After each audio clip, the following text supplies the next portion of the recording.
I want to welcome everybody to the 4th annual WRAP Summit. I'm Renee King-Sonnen, and I'm the founder and director of Rowdy Girl Sanctuary and the Rancher Advocacy Program. In the past, we've been asking, what can farmers do on their land to thrive without using animals in production? For the last 3 summits, we've asked the question over and over and over, and now we are doing just that.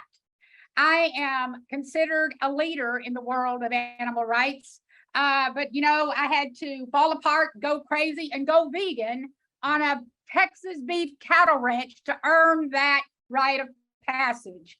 The story went viral on multiple platforms, including CBS Evening News, ABC, NBC, the Animal Planet, and before you know it, our story of a Texas beef cattle ranch gone vegan made headlines, and we were changing the world. I've been told by many, many folks that we are doing in the animal rights world what never has been done before. And I am so grateful to be included in such an amazing, amazing group of people. And also, over the past 2.5 years, a fellow by the name of Jason Goldman has been following our story around. We are so excited that he's been following us around for the last 2.5 years because the documentary Rowdy Girl is coming on to the scene next year. Today, you're going to be seeing a teaser of that documentary, filmed by Jason Goldman, executive produced by none other than Moby. And we are going to be showing that teaser for the first time right here on the WRAP Summit. And we are so, so grateful to do that. The Rancher Advocacy Program has helped folks like Jennifer and Rodney Barrett, whom you'll hear about today. Their story is incredible. We have helped folks like Cindy and Richard Traylor, who you heard from last summit. We've helped folks like we've even brought folks in like Lawrence Candy, who is transitioning his farm in Scotland. It is amazing to see the work the Rancher Advocacy Program has been putting out. The fellow on your far right there, that's Sonny, and he is with one of our sweet boys named Buster. And before I say anything else about Buster, I'm just going to say that man with that black cowboy hat on is a cattle rancher. We don't hate cattle ranchers. We work with cattle ranchers every single day of the week. And right now, I want to roll the video and show you that beautiful, beautiful scene of Buster and Sonny. 5, 4, 3, yay! All right, this is Buster. He's like, I guess going on 8 weeks old, so 2 months. And I've heard say he looks like a chocolate brown lab, which he does. He was surrendered by a cattle rancher that fell in love with this baby. And we are extremely grateful that that cattle rancher had a change of heart and loved this sweet child named Buster. And the reason why he called him Buster is because he will bust right into you with his nose when he's eating. Like that. So anyway, like that. If you'd like to sponsor Adopt Buster, we would love that. If you'd like to donate today on behalf of Buster or become a member, it'd be a great time to do that. Buster, cows live to be about 20 years old or more, 20 to 25 years in the real world without being slaughtered. So Buster here will be living a long time if everything goes well. Thank you guys, and peace out from Rowdy Girl. Thank you so much. And next up, I just want to introduce our amazing, amazing friend, Jane Velez Mitchell of Unchained TV. She is a television and social media journalist and author. She's the founder of UnchainedTV.com, which is a hub for the Unchained TV global streaming network, which is an app with hundreds of TV shows and movies all about compassion to the animals, to the people, and the planet. The Unchained TV network is a 501c3 nonprofit and is located in Marina del Rey. Jane. Oh, so excited to be here, Renee. And, you know, I just love the work you're doing. This is the most important question to answer today. Animal agriculture is absolutely destroying our planet. It is a leading cause of global warming, habitat destruction, wildlife extinction, human world hunger, and preventable human disease, antibiotic resistance. I could go on all day long, but we've got to answer this question. 8 billion humans eating and in the process torturing 80 billion land animals every year is not sustainable. Something has got to give, and we're going to answer that today. We've got an absolutely fantastic panel. I am over the moon that Pat Brown has joined us today. I am such a fan. He is the founder and the chief visionary officer of Impossible Foods. I'm sure most of you have tried the Impossible products. They're extraordinary. They look like meat. They taste like meat. They even smell like meat, but they are 100% plant-based. So they are better for people, animals, and the planet. We're going to hear from him. We're also going to be hearing from Rodney and Jennifer Barrett. The Barretts are farmers who spent many years in the chicken business. They've had a change of heart. Now they are transitioning their chicken warehouses to mushroom farming. Very exciting and courageous journey. You're going to hear all about it. Carl Jorgensen in the house today, Plant-Based Foods Institute. He does so many things, but one of the things he does, he convinces investors and manufacturers to switch to plant-based, to invest in plant-based. It is a fast-growing, perhaps the fastest growing part of the food industry. We've also got David Ebert of the Animal Defense Partnership. He provides free legal services to animal protection nonprofits. So important because there are so many legal challenges that these incredible organizations face. Jackie Solomon, Seeds to Inspire in the house. She is so inspiring. She lost more than 150 pounds when she switched to a plant-based diet and reversed some preventable diseases. And now she is spreading the word to the rest of the world. They need that information. Connie Spence is with us today from the Agriculture Fairness Alliance, doing crucial work. She is sending lobbyists into the halls of Congress to educate lawmakers about plant-based lifestyle. So many of them are so ignorant, and also to try to cut some of these outrageous multi-billion-dollar subsidies to the meat and dairy industry and divert some of that money, our tax dollars, to healthy fruits, vegetables, nuts, grains, and legumes. Dennis Vidmar of the Mush Hub Co. He is one of the top mushroom experts in the world. And guess what? He's helping the Barretts transition their farm to mushroom farming. So exciting. Finally, last but not least, Eloisa Trinidad of Chilies on Wheels, brilliant activist who uses out-of-the-box programs to get people turned on to the vegan lifestyle, like the free vegan fridge, the community fridge. So this is so exciting. Again, there is no more important conversation that we could have right now on this planet. The clock is ticking. We have to transition to a plant-based lifestyle to avoid a climate apocalypse. The question is, how do we do that? Well, the answers are here. Fasten your seatbelts. This is going to be an exciting ride. Back to you, Renee. Thank you, Jane. And I almost forgot. I have to just tell everybody right now before we bring Pat Brown on. Jane came to Texas a few years ago, and as a result, we did the most exciting thing ever. Jane, if you don't know it, she's also a songwriter and a singer. And we together penned the tune, Texas is Going Vegan. Roll the video.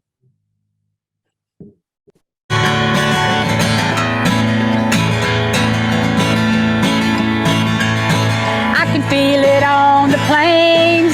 I can sense it on the range. I can feel it on the farm and even in my barn.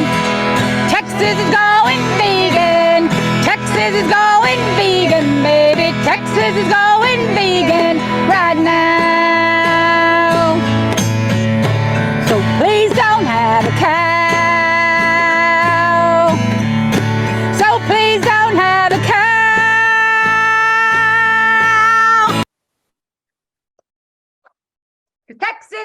going vegan right now. now. Woo! That's Yeah. right. So that song has reverberated around Texas and also parts of the world. And we are setting a standard for Texas. The Texas is very vegan friendly. But right now, I would like to take a deep breath and just say how so totally happy I am to be introducing Pat Brown, founder and chief visionary officer of Impossible Foods. The idea for Impossible Foods came to Pat while reflecting on how he could use his experience to make the largest positive impact on the world. He realized there was a way to make delicious, affordable meat and dairy products directly from plants that would be better for the environment and for the consumers. I am so grateful and just over the moon excited to welcome Pat Brown to the WRAP Summit. Pat, welcome. Thanks, Renee. I'm thrilled to be here. So, yeah, so we're going to have a little chat. When I was talking to your team over the course of the last few weeks, it was kind of like, how are we going to do this? And somebody on your team said, let's just have a fireside chat. And I went, man, it's 107 degrees in Texas, but I understood totally what she meant. So first of all, I just want to ask you, Impossible was founded in 2011. Is that right? Was 2011? Yeah, 2011. So tell us, if you would, about your mission for Impossible and how you see the Rancher Advocacy Program amplifying that vision. Sure, yeah. So, well, when I founded the company, I had never had any interest really in being a business person, and I didn't know much about food. And at the time, I had been a professor in the medical school at Stanford for 25 years and doing basic biomedical research. And I had no, I had no interest in leaving the job. It was the best job in the world, but I had a period of time on a sabbatical to think about what I can do, how I can have the biggest positive impact on the world, given, the things that the things that I know how to do. And as I was doing my research, I realized something that was surprising, and I was, in retrospect, I feel kind of bad I didn't already know it, but that's true of most people in the world, and that is that the use of animals as food technology is by far the most destructive technology on Earth. And it's, the animal agriculture, as I'm sure you know, Renee, permanently occupies about 35% of the ice-free land surface of Earth and uses about 45% of the ice-free land surface of Earth when you include, unofficial grazing lands. And it uses about a third of the world's fresh water supply. But you called out one thing that was very important and a big impetus to me, which is or I guess Jane mentioned it, which is that it's overwhelmingly the leading cause of a catastrophic collapse of wildlife populations. It's very well documented that the number of living wild mammals, birds, reptiles, amphibians, and fish on Earth is less than a third the number that lived on our planet 50 years ago. So that is just a catastrophic collapse, and it's continuing today. And it's not just actually those animals, but there are quite a number of recent reports that show that the populations of flying insects, those are the insects that pollinate plants and are critical to ecosystems, has also crashed. And it's somewhere between a quarter and a third what it was 50 years ago. So this is it's hard to even get your head around. And then from another surprise, which actually came from some calculations that I did, and I recently published a scientific article about this, that if we could phase out animal agriculture globally over the next 15 years, suspend disbelief, but if you could do that, it would unlock negative emissions that are sufficient to create a 30-year period of net zero emissions globally. It would basically put the brakes on climate change and give us a 30-year period to work on reducing all other emissions. And even if you did nothing else, so this is if we kept fossil fuels burning just the way we do today, we get a 30-year pause, and through the end of the century, it would offset more than 2/3 of fossil fuel emissions. It's sort of very nonlinear. The warmer it gets, the effects don't just get proportionally worse, they get very disproportionately worse in terms of extreme weather events. And okay, so there's my answer. What I need to try to figure out a way to do is to eliminate our dependence on animals as a food technology. 8 billion people on our planet love to eat meat, and they're not going to be talked out of it. Okay, don't waste your time. And I mean, fine if you keep trying, but it ain't going to work. And Exactly.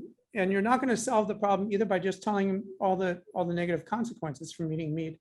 That's just not how people's brains work. And you're certainly not going to solve the problem by having governments tell people what to eat or farmers what to do with their land. But there was a way to solve the problem, and that is to realize that it's a technology problem, that animals are just a prehistoric technology that we've been using for thousands of years as the only way we know how to make meat and milk and fish and so forth. Okay, so when I realized that, bang, I quit my job at Stanford, which was hard to do because it was a job I loved. We need to figure out, in sort of molecular terms, how meat works to produce those sensory experiences that people love. And then how can we choose very deliberately proteins from plants and other ingredients to produce foods that completely reproduce that experience. And we've been doing that for 10 years. And it's working. We, our first product was ground beef. Well, hey, before we go off into your product line, I just want to talk to you for a minute, because you're answering a lot of my questions I have down here. So I want to sorry, okay. No, that's okay. Hey, we're Fire gonna have a away, you're the boss. conversation, right? Oh, please. I'm like listening and going, oh my God, he's answering all my questions in one freaking moment. It's okay.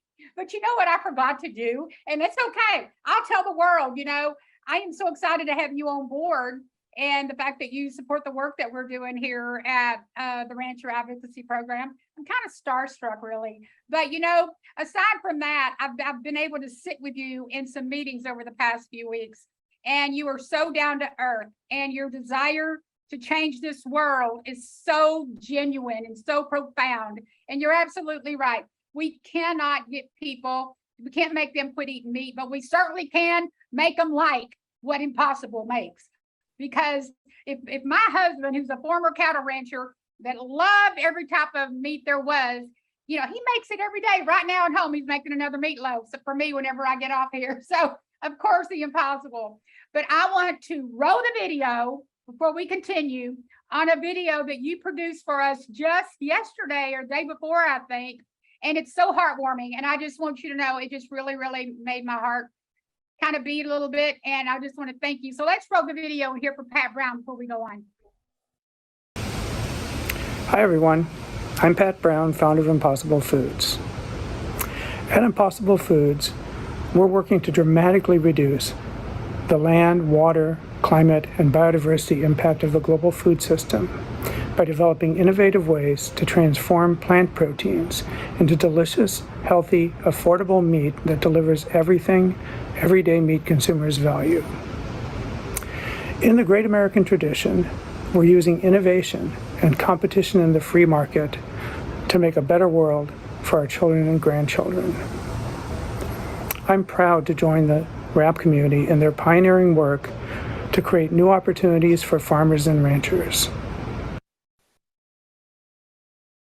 So just for a minute, I want to take that in and I want to ask you, how do you see the Rancher Advocacy Program working with Impossible in the future? I mean, we got so much to talk about when this summit is over. But can you just kind of share a little bit of what you see and how we could come together to Oh, solve yeah, this problem? absolutely. So right from the start, so you nailed it earlier on when you were just introducing what RAP is all about. You know, we not only don't we hate or have a vendetta against ranchers and farmers. You know, at Impossible Foods, probably a quarter of the people who work there come from farm and ranching families, and we care from day one about making sure that the outcome isn't destructive to their quality of life and livelihood and the rural communities that they support and so forth. It's something that we've been actively working on, and that we have a project ongoing. I won't have time to talk about it today. That's entirely focused on how to make this actually a positive economic outcome for ranchers. But you're working on that, and that's a critical part of the problem. You know, we'll take care of we will make products. We'll do our best to make the products that meat consumers choose over the animal products. How do you make a livelihood with things that you know how to do and your land that doesn't involve, you know, raising cattle or other animals? Well, actually, it turns out that I've done with some bunch of scientist friends of mine, well, particularly one, Mike Eisen, who's a professor in the Bay Area at Berkeley, that showed that, let me back up. There is right now there is a developing market for, quote, carbon offsets. There are companies that think of Amazon, Walmart, Microsoft, Apple, Google, all these big companies. They are responsible for, in aggregate, hundreds of millions of tons of CO2 emissions, okay? And they've all made promises to their shareholders and customers that they will get to zero emissions within a decade or two, okay? Well, that's kind of hard to do with their current business, but there is a way to do it. And this is where farmers and ranchers come in. While they're trying to figure out how to use more sustainable energy sources, if you can reduce your total carbon footprint by paying people who are managing land to reforest it or to restore the native ecosystems. And I've done calculations as to at the sort of current market price. So the World Bank has projected that the market price for carbon offsets by the end of this decade will be about $100 per ton. But currently it's about, those big companies are paying $40 a ton per ton of carbon capture. So that's a huge opportunity.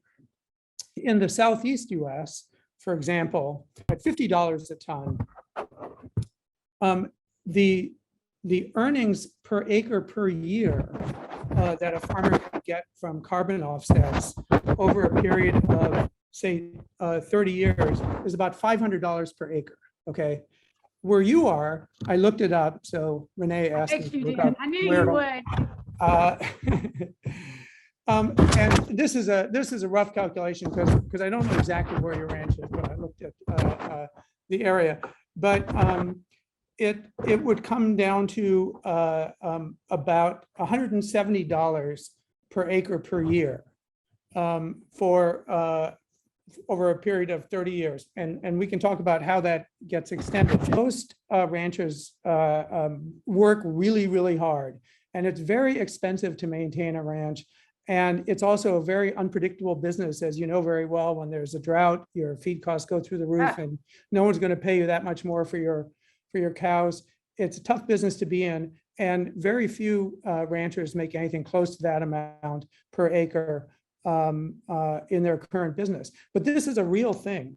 The demand right now. Let me ask you right here. I just want to ask you, because it's a perfect opportunity to say this. How do you see cattle ranchers and other farmers making a living on their land like this. I mean, we talked about it a little bit the other day, but I think it's fascinating because, you know, cattle ranchers, farmers are good people. They're the salt of the earth.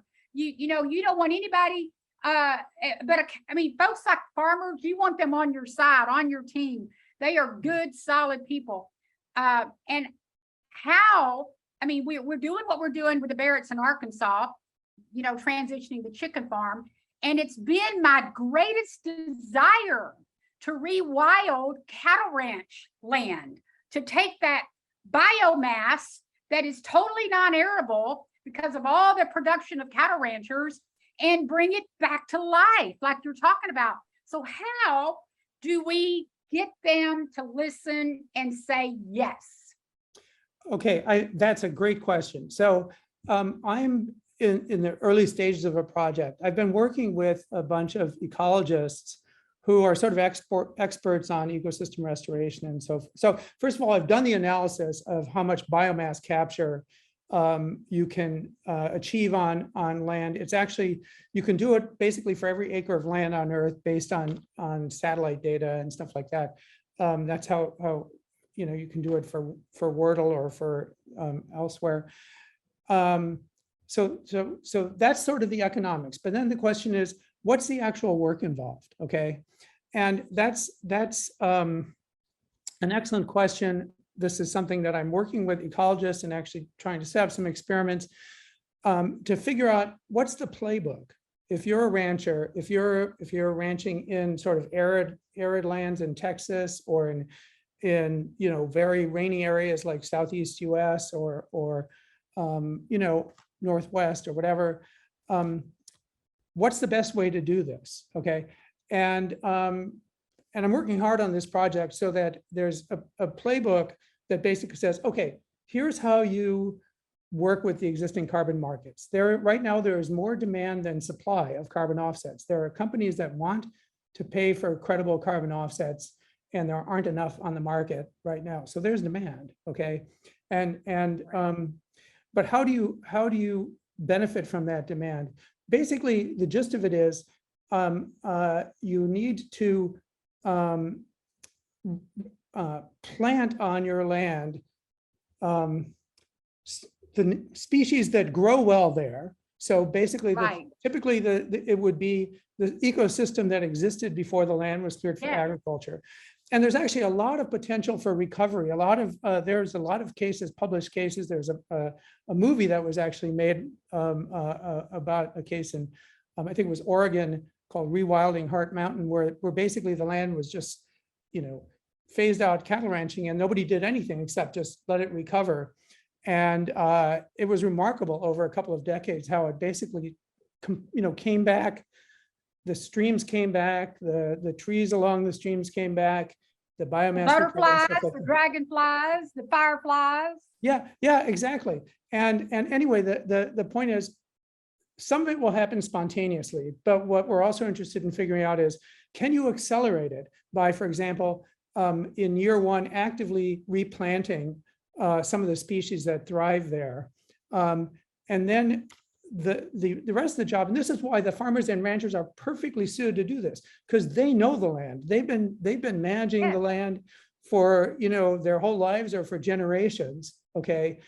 And it's simply changing your business from growing cows to restoring a healthy ecosystem, and people value that, okay? Yes. That's why there's a market. And this is the great thing. It's a free, you know, this is not a government mandate. This is not anyone, you know, whipping people to do something they don't want to do. It's a market that is offering, that's creating a business model that may be better than growing cattle, and lets you stay on your land and, you know, and restore it to, you know, optimal health. So let me ask you one last question before I bring Jane on to circle back and ask the final questions for you. Just for a moment, imagine the future. I know you've done this a time or two. Yeah, I think you and I both are like living out way out there. And I thank God I have Tommy to be my grounding force, because I live in the future, envisioning and imagining the way things can be. You know, I kind of begin with the end in mind, and that's the way it works. But in 2035, imagine, I know you have, how will consumers around the world be buying meat? How will they be doing it in 2035? Of course, you know, I'm not going to pretend I can see the future, but if it's the goal when Impossible Foods was founded was to build the system that replaces animals as a global food technology by 2035 as completely as possible. I think it's completely doable. And, you know, if you look at history, actually, you know, when think of the digital camera, you know, from the time the first digital camera was introduced, which was terrible, it was a piece of junk. It cost $1,000. It could take 8 pictures and they were horrible, low resolution. In less than a decade, Kodak was bankrupt, okay? And the only place you're gonna find a film camera anymore is in an antique store, okay? The point is, when you have a better technology and better products that do a better job of giving consumers what they want, okay? And that's our job. If we, you know, we only succeed if we make consumers happier than they meet consumers happier than they are today. So that's a heavy lift. But if we do, the market can work fast. That's the magic of free enterprise and the free market is, you know, consumers will buy what they want. And if you can make something that does a better job of serving them, more delicious, healthier, more affordable, whatever other benefits you care about, it can happen. So yes, I think that we're going to be a long way there. Basically, animals as a food technology will be largely in the rearview mirror. And the point is, if that happens, we will have put the brakes on climate change. Mhm. Global heating, Yes. we'll have put the brakes on global heating for a 30-year period during which we can hopefully decarbonize a lot of the rest of the economy. And we'll have offset 2/3 of fossil fuel emissions through the end of the century. So that's a big deal. And the ecosystems that both on land and water, you know, on water, it's overfishing. On land, it's, again, using animals as food technology. And on land, it's animal agriculture. We'll be recovering. And we'll put the brakes on this collapse of wildlife. And the interesting thing is that the land footprint of animal agriculture is so huge that we'll be able to see the change from outer space, okay? That, you know, 45% of Earth's surface is impacted by animal agriculture, and the impact is very visible. You look at your land and a lot of farms, they look like divots in a forest sometimes, you know, that's basically what the land clearing did, and or divots in a prairie or whatever. So the change will be visible from outer space, and we'll see. Hey, as long as we don't take cows to outer space, you know, and try to start farming them up there, let's hope that doesn't happen, you know. So There'll be a place for cows, but right now, you know, the cows on Earth, I'm not kidding. You can look up this is published. You could do the math. The cows living on Earth today outweigh every remaining wild animal, every remaining wild vertebrate, not an insect, living on land by more than a factor of 10. Okay, they outweigh every mammal, bird, reptile, and amphibian living on Earth, every single one of them put together by more than a factor of 10, just the cows. There's 1.7 billion cows on Earth. We love cows. I mean, I honestly, I have no hard feelings toward cows. We just need like about 1,000 times fewer of them, and to stop mass producing them. So well, Pat thank Brown, you so much, Pat. It's been such a great opportunity to talk to you. Now I want to bring on my friend, my co-host Jane, to shake it up for you for just a bit. Jane? well, while you were talking, so interesting, getting notifications on my cell phone, the death toll in the Kentucky floods has skyrocketed. California wildlife. We know recently in Kansas, there were thousands and thousands and thousands of dead cattle that literally keeled over from the heat. We don't have a lot of time. And it seems like there's literally maybe 24 people on this planet who have the power, if they decided to make this change, this obvious change that even a 12-year-old activist can figure out that we've got to get away from animal agriculture. So Bill Gates is either the or one of the largest private landowners. He's buying all this farmland. You have all the meat and dairy companies, basically less than 10 that run the whole shebang. Isn't there a way to get to these people and say, look, government is out to lunch. It's been co-opted by industry. Let's do this, because it's literally at a point where we are breaking boundaries so fast. If we don't make this switch, it may be too late, sir. Yeah, I think that's a very good point. And frankly, you know, I'm not, those companies and governments, and it's not like, you know, they're made up of just evil people or something like that, although there are plenty of evil people in government and big business, but it's just that there is such a political and economic incentive for them to preserve the status quo. Okay, like if they're in power because the status quo put them in power, they don't want to shake things up, and so don't hold your breath. I don't think the initiative is going to come from them. But actually, it is an interest. This is one of the things I really like about this RAP program, because actually it's in the economic and market interests of farmers and ranchers.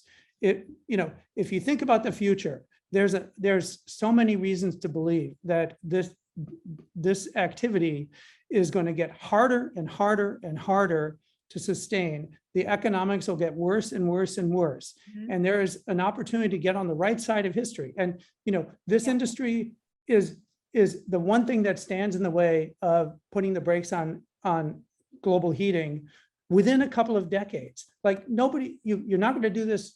Fusion energy isn't going to stop things in a couple of decades. You know, biofuels aren't going to, none of the other things that you can do to put the brakes on climate change can work nearly as fast as transforming, you know, ranches and you know, animal farms, the largest land area on Earth, into healthy ecosystems.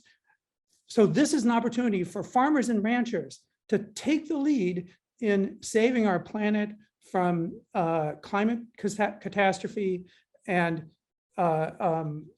putting the brakes on this horrific collapse of global biodiversity, the collapse of nature, basically, being the heroes and having a much more sustainable business model, because there is a value, there's a recognized value for carbon capture, and not just capture, but preserving that carbon in the form of healthy ecosystems on land. And I just wanted to follow up with one question. Hopefully, maybe, if there's a miracle out there, Bill Gates is watching this and he can start transitioning and rewilding all the land that he has accumulated, because just that one person doing that would start the entire thing. I don't know why we can't. He's even spoken about the need to transition to plant-based, so it makes perfect sense. But that being said, Bill Gates is an investor in Impossible Foods, so I have to be careful not to say anything disrespectful. But I think that, yes, it has always puzzled me why, you know, as a significant landowner, that land is being used for conventional agriculture when there's this big opportunity. But you know. Can I ask you one other follow-up question? And that is, somebody said, in order to hit the tipping point, the plant-based tipping point, we have to make plant-based foods cheaper than even the heavily subsidized meat and dairy products. Yes. And there's a lot of new technology. There is microalgae fermentation happening out of Israel, ginormous vats brewing. There's bioidentical fermentation, which doesn't even use an animal, a biopsy happening out of Belgium. These companies that are planning to make these very quickly giant vats of food that are enormous. What's your thought on that, as well as cell-based meat? Well, the cell-based meat, I've said this before, and anyone who's working on this problem is an ally as far as I'm concerned. But, I've spent much of my career working with animal cell culture. Okay, not animals. I never did animal experiments, but with mostly human cell culture. And I know the economics of it very well. It's never going to be a business. Okay, just, no disrespect. The economics don't even come close to working at scale. But, and if they did, I'd be their biggest fan. But there's a lot of energy going into this because people are now seeing the opportunity. What I would say, you raise the question of cost. That's really a critical question, and that's kind of why cultured meat is not a thing. But the cost of the products that Impossible Foods makes, or anyone who's making plant-based products at scale, is vastly lower than the cost of making them with animals. And here's the way that you can understand this, okay?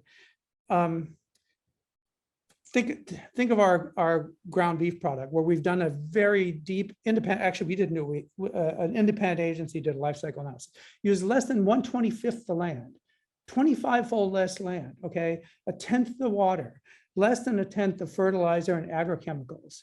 Because we turn the plants, instead of growing lots and lots of soybeans and corn and alfalfa and feeding it to cows, we turn those plants directly into food with 100% efficiency, which means we need to grow less plants, okay? Less resources, less labor growing crops, a lot less, no labor managing the animals.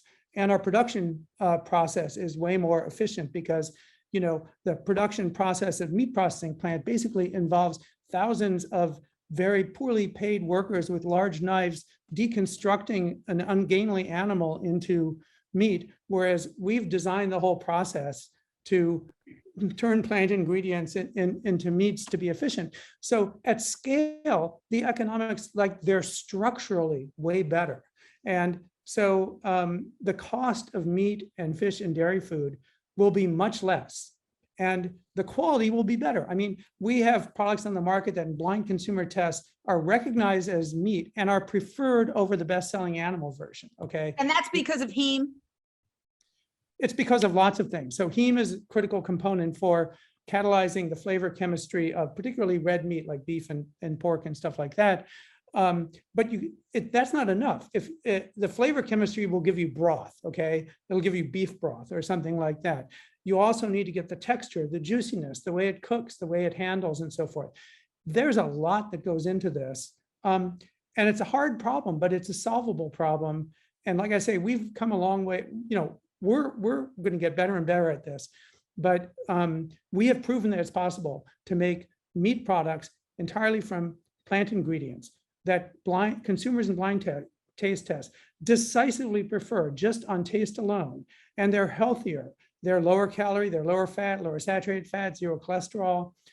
And so this only ends one way. That's the reason why I'm always optimistic that the cost will come down at scale and consumers will be, well, in fact, here's how you know consumers will be better off. Because if they don't think they're better off, we don't succeed. In other words, this only works if consumers are happier. And with RAP involved, the other part of the problem, which is making things better for the farmers and ranchers that depend on this industry, we'll get that covered as well. Thank you. Thank you. Thank you so much, Pat. You have certainly made the impossible possible. I always say, Jane, I love it. I love to say impossible also says I'm possible. So which is it really? And so thank you, Pat, so much. All right, next up, we are going to talk about the Rowdy Girl Doc just real quick.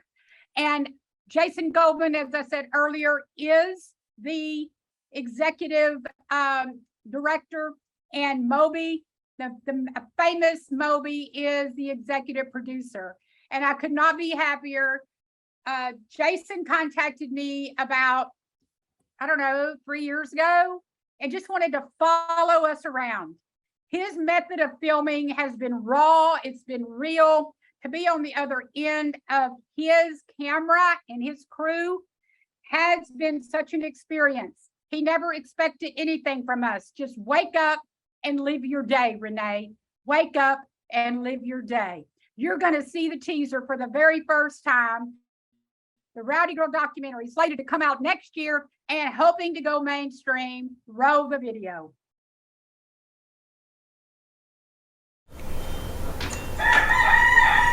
If you want to become whole, let yourself be partial. Let yourself be partial. If you want to be reborn, let yourself die. Let yourself die. If you want to be given everything, You want to be given everything. give everything up. Give everything up.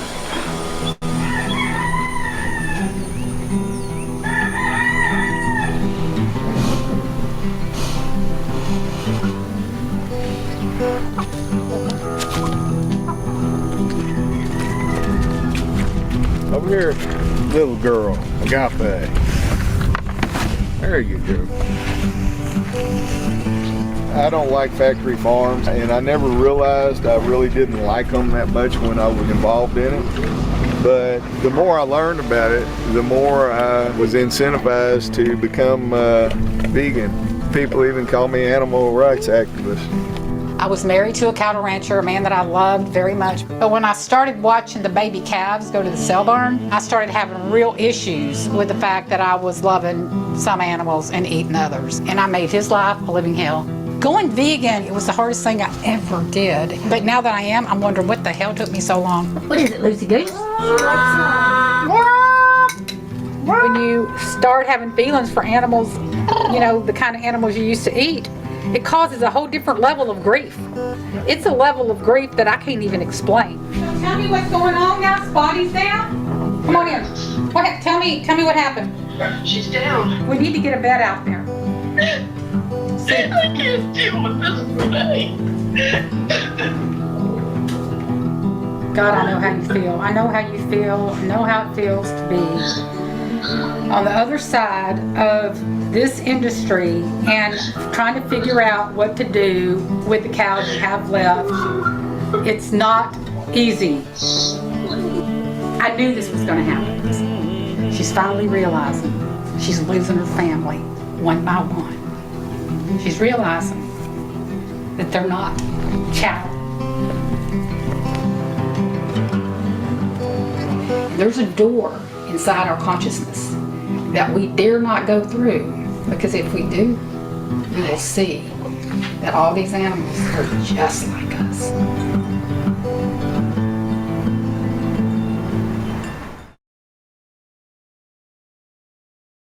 Oh, that is so powerful, Renee. And it's so real because this is a spiritual journey. And the way the meat dairy industry and aspects of the US government have set it up is like, this is going to be a horrible sacrifice. Oh, they've created this whole scenario that it's a sacrifice. It's not, it's a gift. To make this transition, whether it's as a farmer, as a rancher, or as a consumer, is a gift. And it's sort of like being reborn, but not necessarily in a religious sense. More, you've got a new set of glasses and everything looks different, but everything has to look different. We've got people literally losing their homes, dying. The climate apocalypse has begun. And that's not me saying, it's Sir David Attenborough. So we have to make this change now. And that's why this summit is so important, Renee. Back to you. Thank you, Jane. Yeah, every time I see that, I tear up. Just the teaser, and so grateful to be on the other side of a documentary like that. But next up, the amazing Carl Jorgensen. And you know, I looked up the word of hero this morning. I'm always looking up words. And Carl is also one of my heroes. Why? Because he is an agriculture consultant. He provides independent consulting services to brands, manufacturers, and investors. He owned an organic farm in Iowa for many years. He's a regular featured speaker at trade shows and conferences and is frequently quoted in national publications. He even had a USDA accredited organic certification agency. He was the CEO of an organic importer and distributor and co-founder of a company offering the world's first commercial test to detect GMOs in foods. Welcome, welcome, Carl Jorgensen. But before we say hello to you, we are going to roll the video. 5, 4, 3, 2, 1, 2. Today, we're at the farm of Ann and Landon Plagge, who are growing oats for the oat milk company Oatly. We've been farming here in north central Iowa for about 100 years, our family has. We've been in this location about 50. I farm with my dad and my uncle and my wife Ann. 5 years ago, we in earnest started trying to help growers diversify their rotation with oats, and so we began a small grains cost share program, and along with that cost share and that sort of financial incentive, we couple that with a bunch of our farmer-led programming and education. Our mission is to build resilient farms and communities. We worked really closely with PFI and with grain millers because they've had boots on the ground here for decades and know so many of the farmers around here. So both of them were able to kind of reach out to their farmer networks, kind of put out the word, work within kind of all the kind of communications levers they have here to find growers that might be interested, might be considered a little bit crazy amongst their neighbors and willing to try something different. It's nice to be able to see that end product also and know that what we have done on our farm and the practices that we've used show up in a grocery store or show up for people to actually consume. We have a ton of U.S. customers, and so it's also great to tell them that we work with farmers here in the U.S. Throughout Iowa and Minnesota, and so we're able to say that, you know, we're working with farmers here who are trying to rethink about agriculture, to think about new ways to kind of improve it.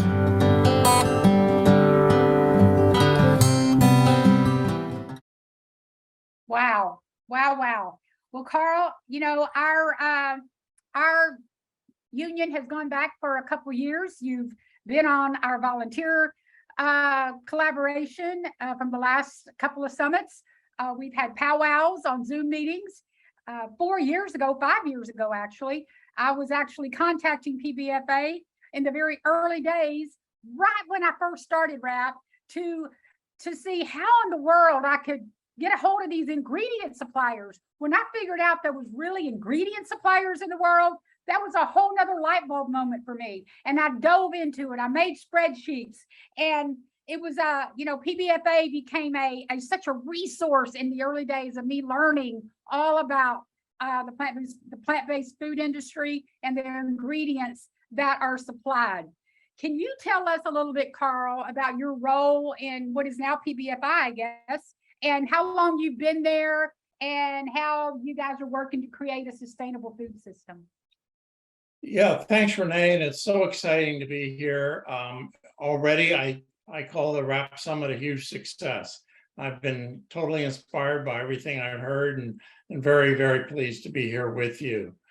Thank you. Well, the Plant-Based Foods Institute is actually the sister nonprofit organization of the Plant-Based Foods Association, which is the trade association for the plant-based foods industry in the United States.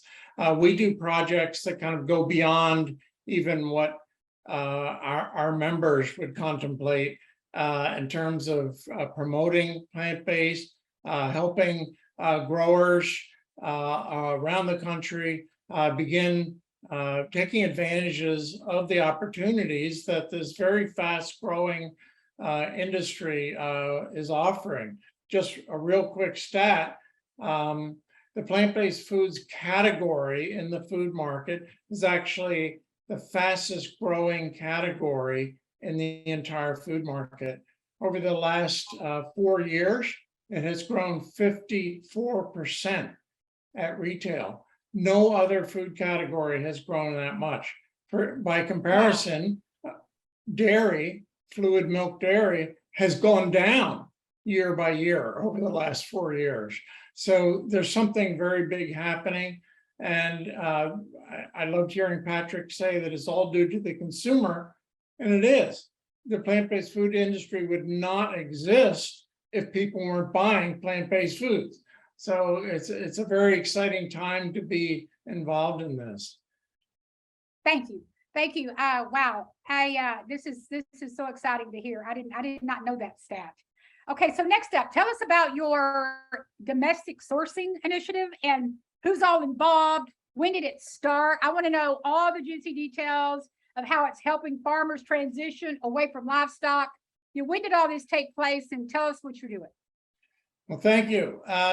The Plant-Based Foods Association and now the Plant-Based Foods Institute started the domestic sourcing initiative about 3 years ago. And it came about because we discovered that the plant-based foods industry is actually highly dependent on imported ingredients, that American farmers aren't even getting this opportunity. It's farmers in other countries. And of course, we want farmers everywhere around the world to do well, but here we are selling plant-based foods to American consumers. It's the American farmer who should be benefiting from this. And so when we talk about, farmers transitioning from animal agriculture to plant-based agriculture, we really have to talk about what can these farmers grow? What are the key ingredients that are used in the plant-based foods industry? So we really studied it. We did a landscape assessment of what are the key ingredients in the plant-based foods industry. And we're now saying to growers, here are the crops, here are the ingredients, here are the markets. We can introduce you to brands, companies who are using them, who can contract with you to take delivery of your crops and have them manufactured into these foods. So it's a very, very exciting initiative. It's received a lot of support. We've had a lot of foundation support, actually, to support our activities. And I would say that, that video you showed by featuring farmers that are growing for the plant-based milk company Oatly, it's just one example of how a grower who is basically, an Iowa corn and soybean grower and a hog farmer has really revolutionized his business by growing oats for Oatly under contract. It's a very clear, concrete example of how this is unfolding in farm country. It's so aligned with what we're doing at RAP.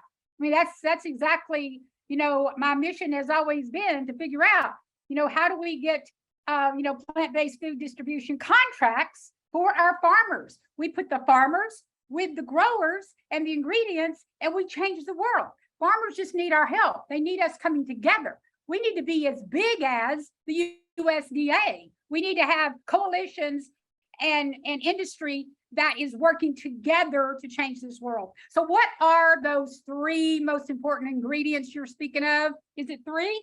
What are the most important ones that they can grow? And then after you answer that question, I'm going to throw the question to Jane to have the final one with you. All right. Well, it's actually more than 3. I'll just run them down real quick. It's not a huge list. I've developed into pulse crops, grain crops, and oilseed crops. So in pulse crops, we've got soy, which is very obvious. Soy is an important plant-based ingredient, but it's actually losing market share to other pulses such as yellow peas and chickpeas. And these are things that all grow very well in North America. These are real opportunities for American farmers. In terms of grain crops, the big ones are wheat, oats, and rice. And as far as wheat gluten is the protein extract of wheat, and it's actually a very traditional primary ingredient in plant-based foods, meat substitutes.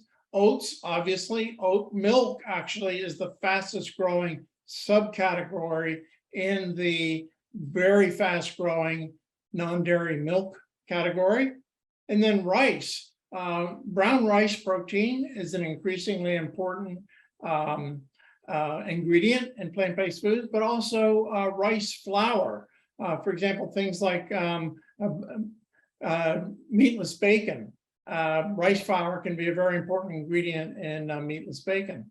And then in terms of oil seeds, two crops which are grown very well in the US is canola and sunflower. Canola oil and sunflower oil are both very key ingredients in the manufacture of plant-based foods. These are also opportunities for American farmers. Thank you. Thank you so much. And Pat and Carl, y'all please stick around for our roundtable that's going to be coming up in just a bit. Jane, to you. Yeah, Carl, talking to some farmers and ranchers, it seems like a lot of them want out, but they're scared. And they're even afraid to say they want out because they can be blackballed. They can have community ramifications. Is there a way for them to almost go in like the witness protection program, that there's some kind of cooperative they can enter without everybody knowing, where they can get help? Because we know that they're going to need to be connected to ingredient suppliers, which can be very clubby. It's a very complex, difficult process. And instead of each farmer having to reinvent the wheel themselves, is there sort of a discrete program they can get into where all these different organizations that have this level of expertise, from legal to finance to manufacturing, can help them get out, get over the wall? Yeah, there are. And there's some very interesting organizations actually that are coming up around the country. In the Midwest, we're in Iowa, Wisconsin, Missouri, Minnesota. There's Practical Farmers of Iowa, which is a tremendous organization. In fact, in the video there, a representative of Practical Farmers of Iowa was talking about how they help the farmers, Landon and Ann Plagge, begin growing oats. Okay, down in the lower Midwest, you have a very interesting organization called No Till on the Plains, which is helping farmers diversify what they're growing, reducing or eliminating tillage, incorporating cover crops. And then up in the Northwest, you have some very powerful organizations such as Timeless Seeds, who are helping family farmers in Montana move away from growing the typical commodity crops and the typical livestock businesses into growing things like lentils, beans, peas, and they're actually becoming one of the biggest growers. I see you put that slide there, Timeless. In the lower right there is we were visiting the farm of a grower who is growing lupini beans for a New York-based brand called Lupi. And he was this year planted his first crop of lupini beans. So the tall guy in the middle is the farmer, and the lady on the right is the owner of Lupi. And we all met together on the farm to talk about this and talk about what's the role of every participant in the supply chain that's making this possible. And, you know, for a farmer, how exciting to actually be talking to the brand owner who is selling a product which contains the ingredient that you grew on your farm.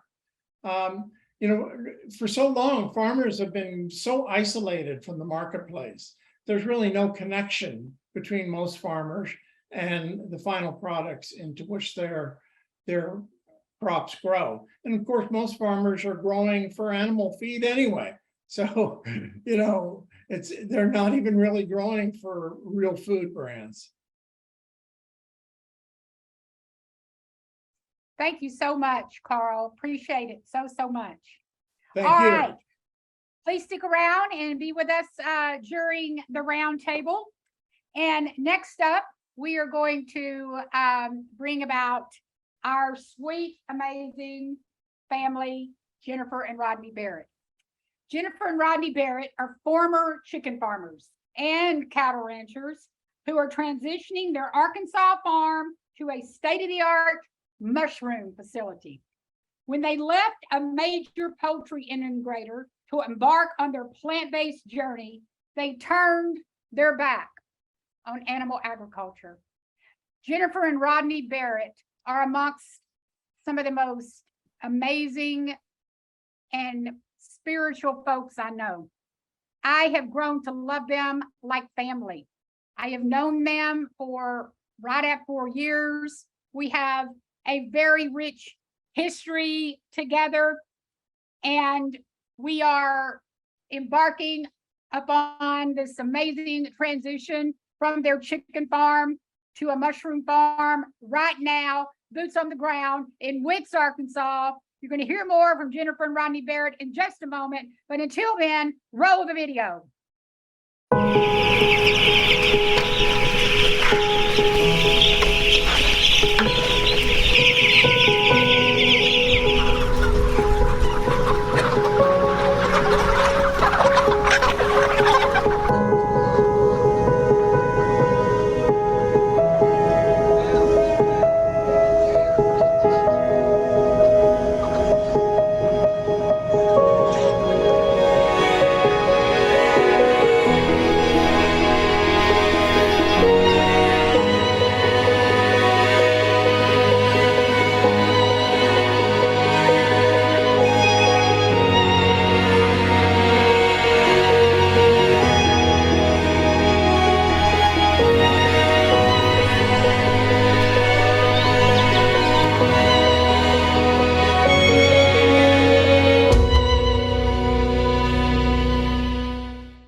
Wow. We have a rich history, Jennifer and Rodney. I feel like y'all are in my living room, you know, and I remember being in your living room when we've cried together, we've laughed together, we've had many, many struggles together. I remember when I came to see y'all for the first time, when y'all were desperate to keep the lights on, to feed the cows. You didn't have any hay. You didn't know what you were going to do. You had canceled your contract, and there was that moment in time that, you know, you just didn't even know what in the world was going on. I landed in your living room and I started raising money to get hay to feed your cows. Can you tell us about that 48 hours when I landed in your living room to help you save those cows? Well, we just want to say we're happy to be here. Hi, everybody. And yeah, we love you, Renee. It has been a wild, crazy ride. And it did start with those first 48 hours. I texted you and then I called you and then you said, fill out the RAP intake form. And I wrote my letter and you called me and we're in your car on your way here. And we were in such a place of not knowing what to do. It was so desperate. We were almost out of hay and we had all these cows that we could not send to slaughter. We had just learned too much and had come to a place of understanding in our own selves that we just couldn't live with that decision. And then here came Renee, and within those first 48 hours, we raised enough money to buy hay to feed the cows, which let us breathe. And then we started just trying to figure out what to do next. Just trying to figure out, you know, how we were going to take the next steps, you know, put the fire out. We got the fire put out. And then how do we start to build something new? And y'all were the first family that I was able to take our team and go, I appealed. The word appealed is not even strong enough. I begged on my knees to the foundation and the folks that support our work. Please, this is the farm. I know they're the ones. We've got to help them. And in spite of all the odds, you know, after 4 years, we're doing it. And those early days were full of struggles and obstacles. Just tell us a little bit about those little obstacles, the big obstacles, and then we'll get moving on. Well, a pioneering effort like this is it's what it is. Nobody's ever done this before. And so, hello, obstacles. I mean, it was just like one thing after another of trying to figure out, you know, something go wrong, and then you'd have to put that together and, you know, and figure out what to do next. And it was, but the way that our vision, you and I think have just such similar visions of the future, of how we feel about the cows. Until I met you, I had never met another person besides Rodney that understood, that got the awakening of what it feels like to have,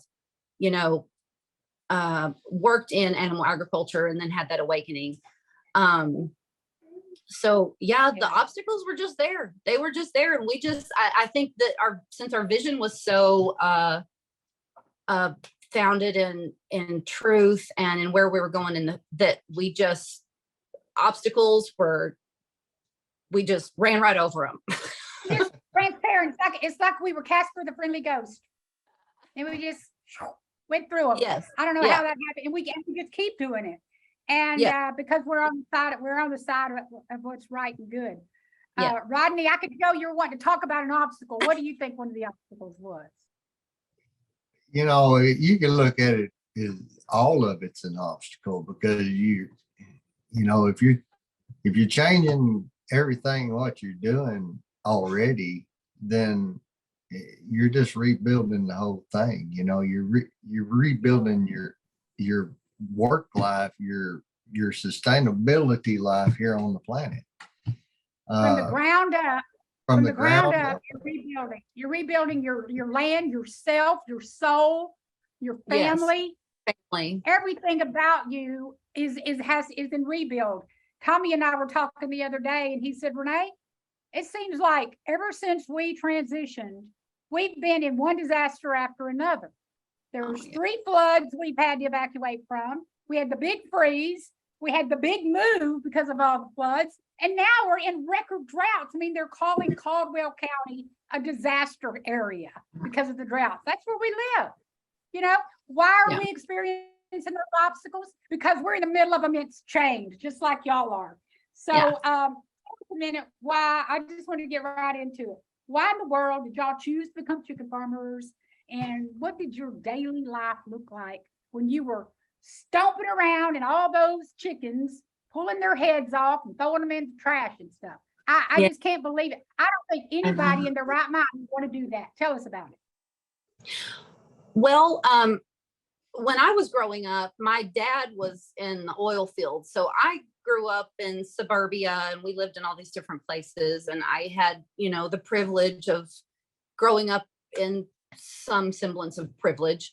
And until 1987, when the oil field tanked, and we picked up our family. My mom and dad took a leap of faith and moved us to Arkansas.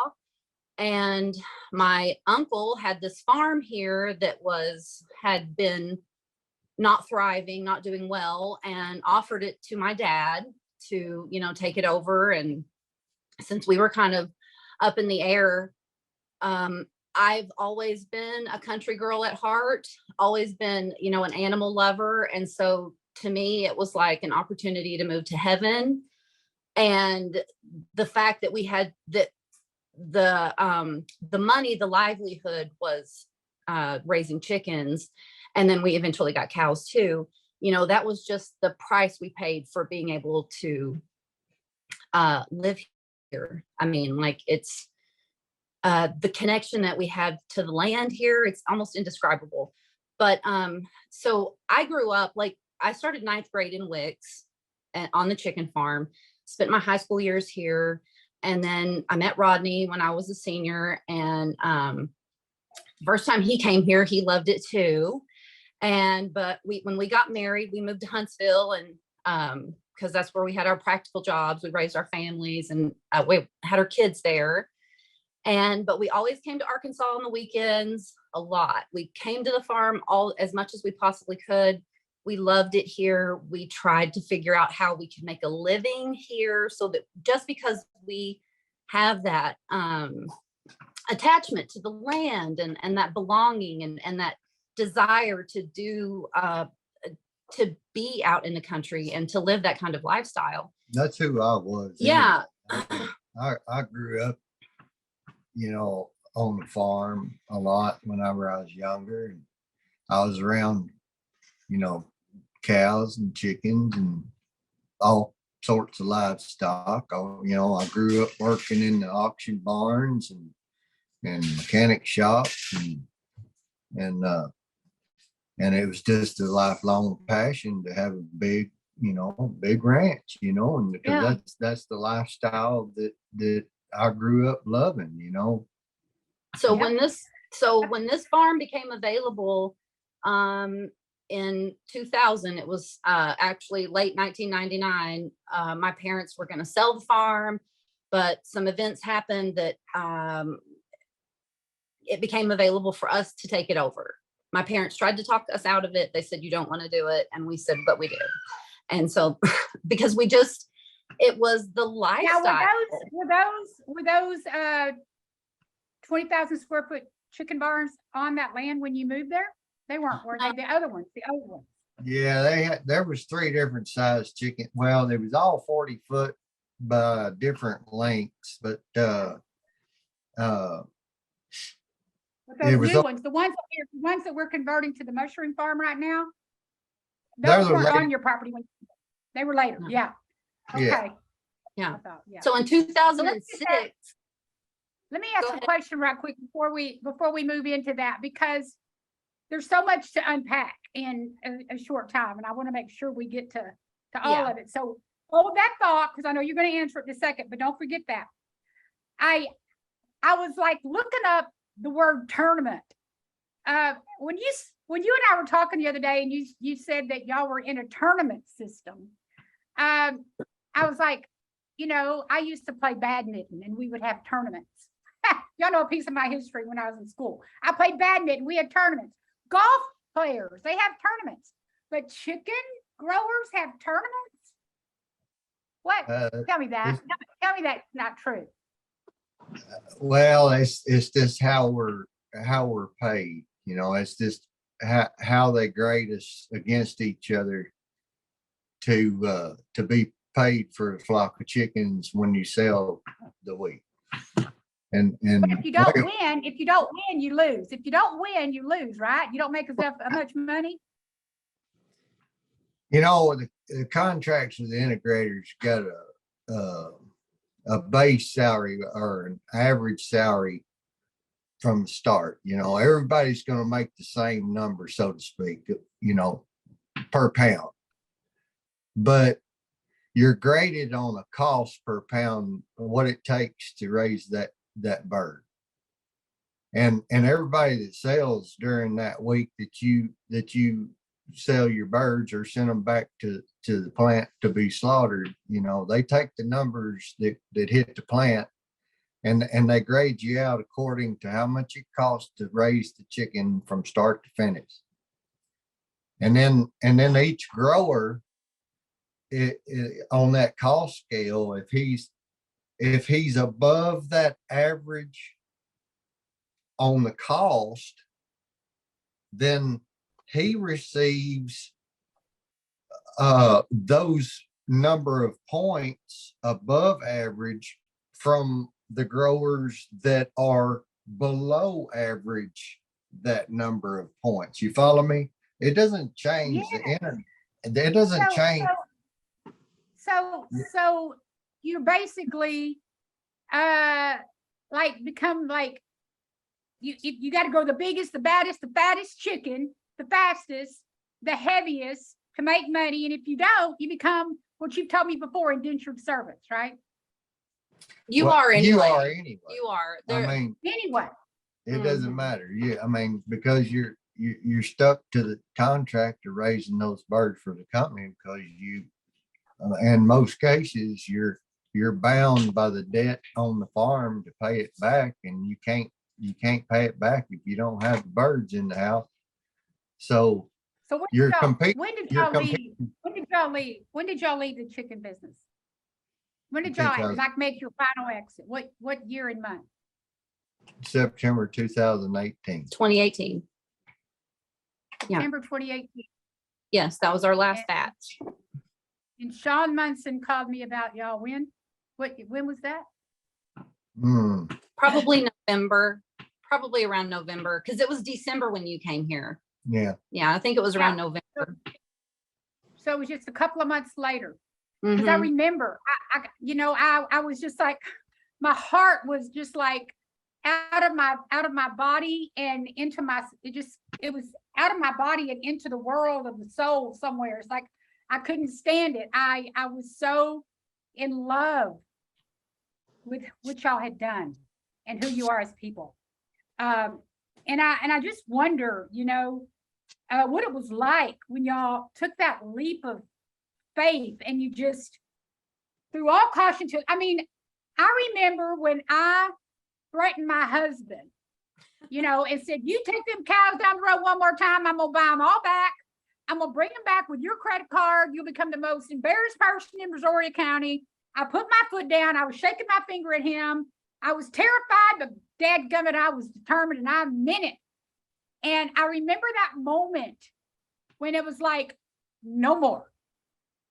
Tell me about your no more.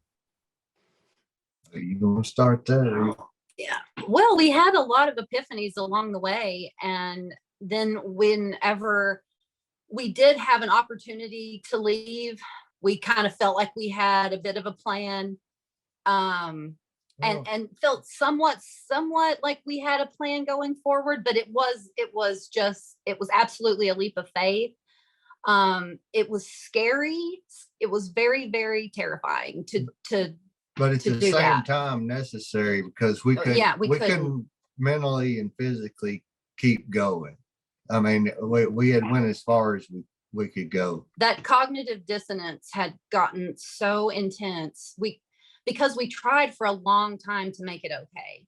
We had adopted a plant-based diet because Rodney had been sick.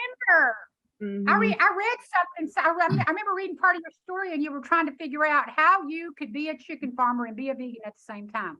I read that, and I was like, oh my God, this is so real. It's so raw. I understand completely. I was trying to figure the same thing out. How can I do this and stay married to Tommy?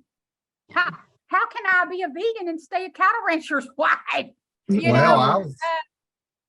was even, we were even going through rebuilding the cattle ranch part of the farm, because we didn't have any other way to pay for it. We were trying to figure out any way to get out from under the debt, because the debt was what was holding our feet to the fire, and that's what kept us.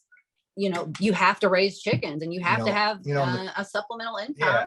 The chickens, you store them on one day to the next. What else can I do with a chicken house? What else could we put in here to raise besides chickens or something, so we can get out of this, and the same thing with the cows. Yeah. So same thing with the cows. Okay. So I'm looking at the clock and I'm going, oh my God, I could talk to you about this for the whole summit. But I just want to say, so fast forward, we figured it out. Our team expanded. We brought in a guy named Dennis, who we call the fun guy, guru. And he came in, he changed the landscape. He brought a magical sense of wonder to the entire team. There he is over there by Nikki. And next thing you know, we have a plan. Can you tell us a little about how it feels to be free and clear of that poultry integrator, to be turning what was once this horrific operation into a life-saving, life-giving, exotic mushroom farm that is slated to be a model for other chicken farmers? Just tell us, wrap it up in a second. Tell us, and then we're going to throw it to Jane to ask you some questions.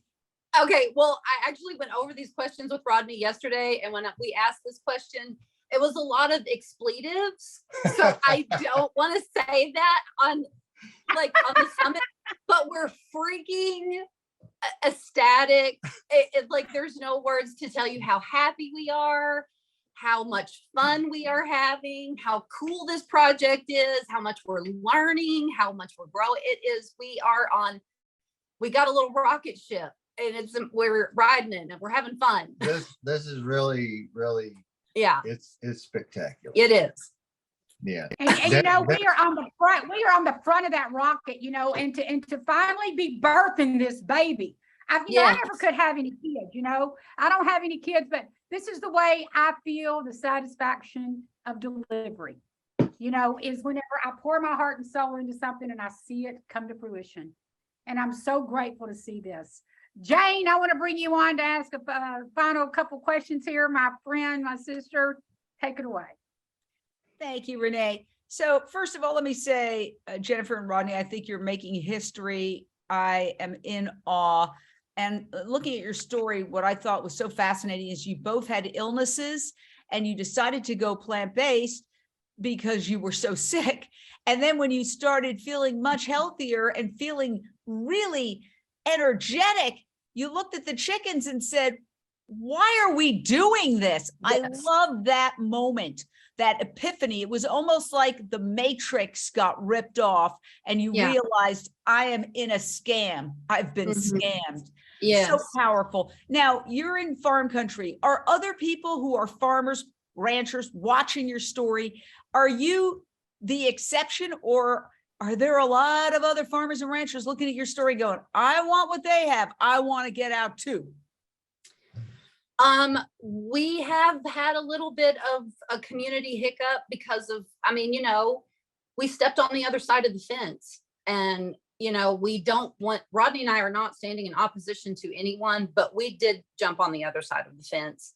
And so we did get some pushback from the community and from family and things, but now that things are moving forward, there's so much curiosity. Our little daughter, Taylor, she's out in the community a lot. She hears people saying, we're so happy that they're trying to figure it out, because we worked in it for 20 years and took a lot of pride in our work, and we cherished our farm life. And it was genuinely hard to turn our back on it.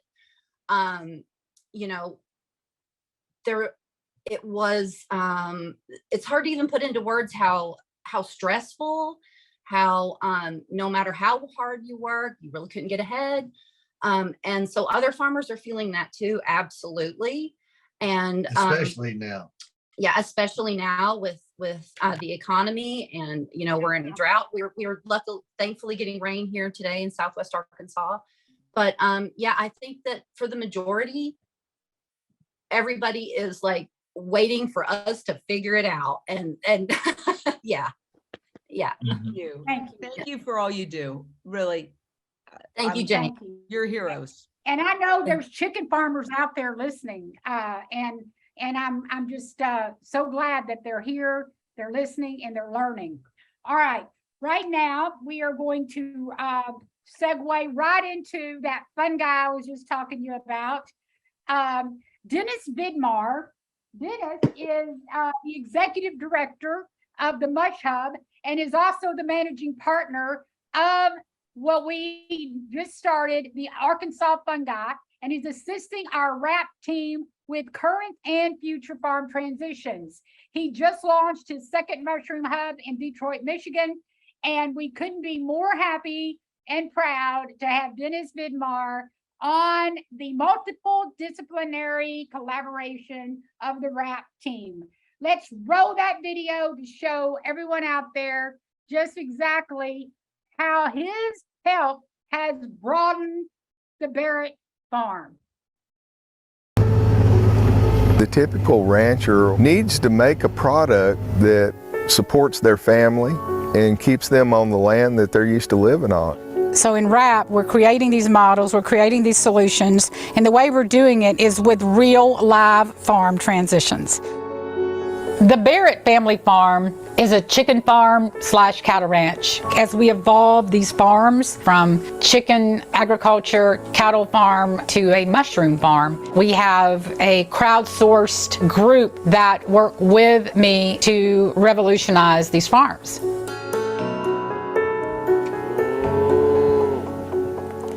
I'm Jennifer Barrett, and this is my husband Rodney, and we are here in Wicks, Arkansas, where we've lived for 20 years.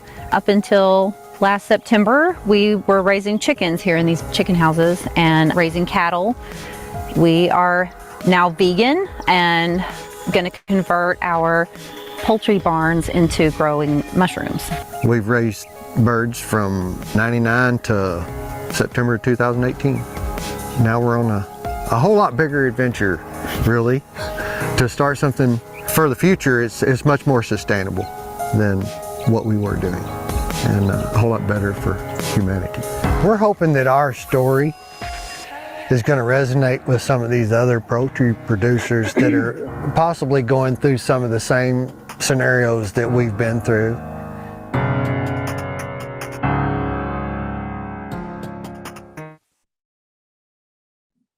Wow, that's just amazing.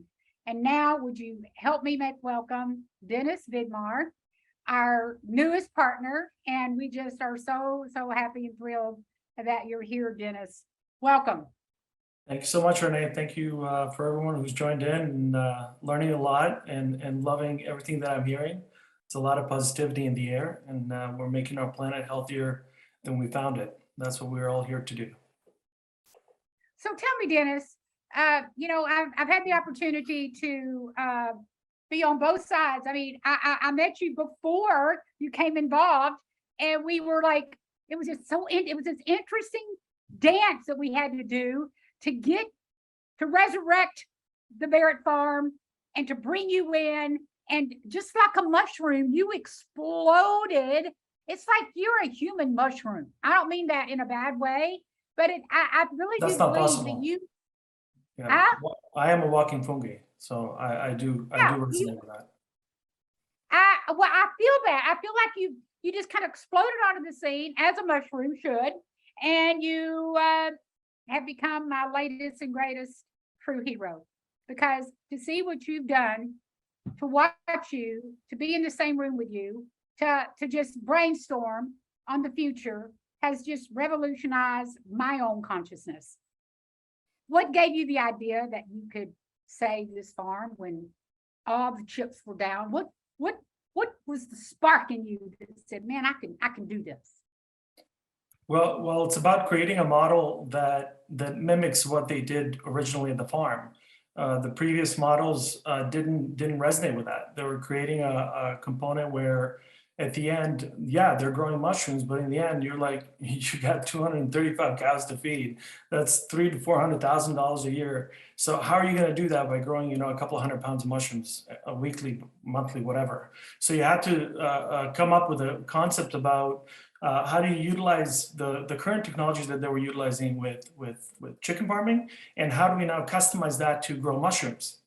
Mushrooms really, when you have an empty. Growing up on mushroom farms all my life, all I did when I got into the industry, started imagining different components, and as new technologies arrived, it was always to see how they would mend in regards to recycling. It's very easy to do something new, but how do we take something old? How do we recycle it? And that way that we're not constantly adding more to the waste component of, right? It's about how do we do it in the most ecological way, and how do we, at the end of that program, have a product and the volume that will allow the Barretts to sufficiently run their, farm sanctuary. Yeah, and you're doing that. You're there. You're. It's happening. I'm on the phone getting data every week, and can't wait to go back and see what's going on. So, what do you foresee as the vision? We've talked about it, and I love the technology, and I know it's proprietary. I don't know how much you can talk about today, but as much as you can talk about, I would love to hear you tell our listeners here about some of the amazing technology that you came up with to take the farm, to the next level, and how you foresee the future and the vision of this transition. Well, so the farm was originally designed, the model was done by Brad Coons, who's one of my dear people that I respect within the industry. So when I came about, I actually heard about this component, about the actual farm built out from Brad about 1.5 years prior. So the whole time I was thinking this farm was already operational. So when this all came about, I was like, oh my God, I heard about this farm 1.5 years ago. So one of the things that I was planning on doing is going to see this farm because of the way that it was designed. So when I came onto the project and I saw the way that it was that it was all put together, I moved everything around to sufficiently utilize additional technologies that were available in other industries. And how do we now take all the obstacles that are in Arkansas, the location, the growing a very delicate product that has a very short lifespan, especially with the different varieties of mushroom that we're going to grow. So you know, I'm a very curious individual, you know, and I love learning, and so that passion of mine initially with my mushrooms, which I'm most passionate about, and I believe that, you know, mushrooms are the reason why we're all here, and so we're not going back to that. And the Barretts did something. What do you mean by that? When you say mushrooms are the reason we're all here, that sounds so esoteric. And you know, I mean, I know what you mean because we talked about it, but tell our viewers what you mean. We you know, the reason why everything is happening on our planet is because of the mycelium network that is hundreds of miles underneath our feet, doing miracles, helping our trees communicate. You know, 650 plus million years ago, we separated from the kingdom of fungi, and it is because of fungi that we have plants today on here, right? So fungi are actually very related to us in a sense that just like us, fungi breathe in oxygen, breathe out CO2, and then at the same time, like us, you can take those beautiful mushrooms out of your fridge, expose them to the sun prior to cooking them, and they gain additional vitamin D than the vitamin D that's already part of it. You know, when people walk into that produce aisle, the only product on all those shelves that has vitamin D is mushrooms, right? And whichever way, you know, for me, every solution on our planet will equal to mushrooms, and we're doing that today. You know, there's companies like Impossible Foods in the fungi industry which are doing great things. You know, Nature's Fine. You mentioned earlier about, you know, taking cows to the outer space. Mushrooms are going to the outer space to help our astronauts survive. Mushrooms are being utilized to regenerate our soil. Mushrooms are being utilized in so many different levels of how it's going to change our planet for the better. And all we have to do is sit back and listen, activate, listen. And so the Barrett's farm is something of revolutionary because it comes at a pivotal time where I believe we've entered a decade of mushrooms. Is that at the end of this decade that we're going to realize the importance of what it means to add mushrooms to every meal. And I believe that, you know, the number one deficiency on our planet, one of the top three, vitamin D is one of them. You know, and when you look at the list of diseases that come from having a vitamin D deficiency, it's not 1, 2, 3, it's 20 plus, right? And so I believe that when we start consuming mushrooms on a daily basis is when that change is going to occur. And at that point in time, our planet will be healthier. Okay, I'm going to just, one last question, please kind of wrap it up really quick. So I'm going to throw it to Jane, but what do you see the work that we're doing together? You're now, you know, we've got this team, we're transitioning the chicken farm, we're working together, and we got more to come. In fact, there's a chicken farmer in the audience listening. I'll talk to you about them. What would you say to them right now? And how do you see the future of RAP and Dennis Vidmar working together? Be patient. We're coming. We've created a model I believe is successful. Everything is falling into place the way it should be.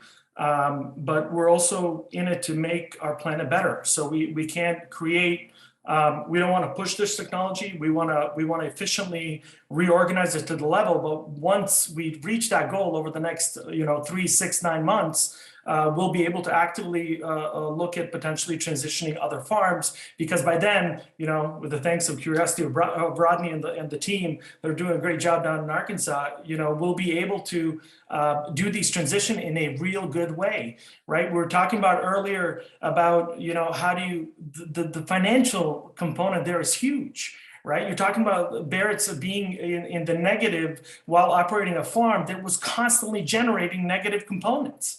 Right. So my first mission on this goal over the next 3 months is 3 to 6 months is to achieve what they did with chickens, which is every 52 days, 102,000 chickens. We're going to get to that one day in the near future where we're going to do 102,000 pounds of mushrooms in that span of time. And so that is the first goal. I'm talking about. And then we're going to get to the other goals. So that's sort of our primary focus right now. I love it. Jane, come on in and wrap it up. Dennis, quick question. I love the idea of you making this a model and taking it to other chicken farmers, because I have to think that these warehouses are pretty common, obviously, so there's that commonality, but there's geographic differences, there's temperature differences. How are you going to create a model that each chicken farmer in all different geographies and temperatures around the country and even the world can make this adjustment and use what you've set up with the Barretts to transition their farm? Mushrooms are not picky. You just got to create an environment and they'll do their thing. Just be kind to them and they'll be kind back to you. And we're creating a model that's going to be a Lego size model that you can put on the North Pole or in the hottest parts of Africa, and you'll be able to do what we're doing. It's just with every model, we're doing it differently. At the Barrett's farm, we're utilizing the pond that's next to the farm to actually utilize, natural technologies to help cool and warm the rooms when we're in need. And all the technologies are here. Right, we're taking bits and pieces of the chicken industry and we're twisting them around to grow mushrooms, and then in addition we're adding other technologies that are going to help us be more efficient and help us, achieve a future where one day in the near future we'll be, there'll be a group of people that'll be running these farms utilizing iPads, and the future is near and we're getting there. So just choose to add mushrooms to every meal, and you'll help farmers like Barrett's across the country make that change easily, right? But the financial income, the financial gain is incredible, right? When we were talking with Rodney's at one point in time, where we compared, financial income compared to chicken farming and mushroom farming. Well, we'll do with mushrooms one day in the near future, and one day what they'll do in a whole year with chickens. And so when you have that incentive. This is what is so exciting. Thank you so much, Dennis. I could talk a whole summit with you too. All right. Thank you. Next up on our list, we are going to be introducing Connie Spence. Connie Spence is the founder and the director of the Agriculture Fairness Alliance. She founded the Agriculture Fairness Alliance to bring fairness back to farm policy and to create a channel of communication on behalf of vegans to federal legislators. She works to increase plant-based accessibility, to incentivize small farmers to adapt to the plant-based economy, to mitigate environmental and animal virus emergencies, and to reduce and eliminate animal deaths. I am so honored to be on the board of directors of the Agriculture Fairness Alliance, which is a 501c4. We meet every single week with 3 different lobbyists, making that change, because as Connie always says, going vegan is not enough. Going vegan is not enough. Unless we change the system, we do not get to end this problem of animal ag consuming our land. Connie, let's roll the video and then we're going to bring you up, darling. Our food system is completely broken. It's impacting our health. It's impacting our environment. It's causing social injustice. The food system is one of the most exploitative and corrupt systems on the planet. Our future depends on us making changes. Me and my husband were cattle ranchers, and the way that things are set up in Washington is, quite frankly, rigged. The big problem is that our government is subsidizing modern industrialized animal agriculture, factory farming, with literally hundreds of billions of dollars. That means that our taxes are paying livestock and dairy farmers to the point that there isn't supply and demand. And when it doesn't operate by supply and demand, our voices can't be heard through our consumer dollars. No matter how much farmers want to change, animal ag subsidies rules the day. We cannot support this industry unconditionally any longer. The future of our planet depends on us addressing this crucial issue.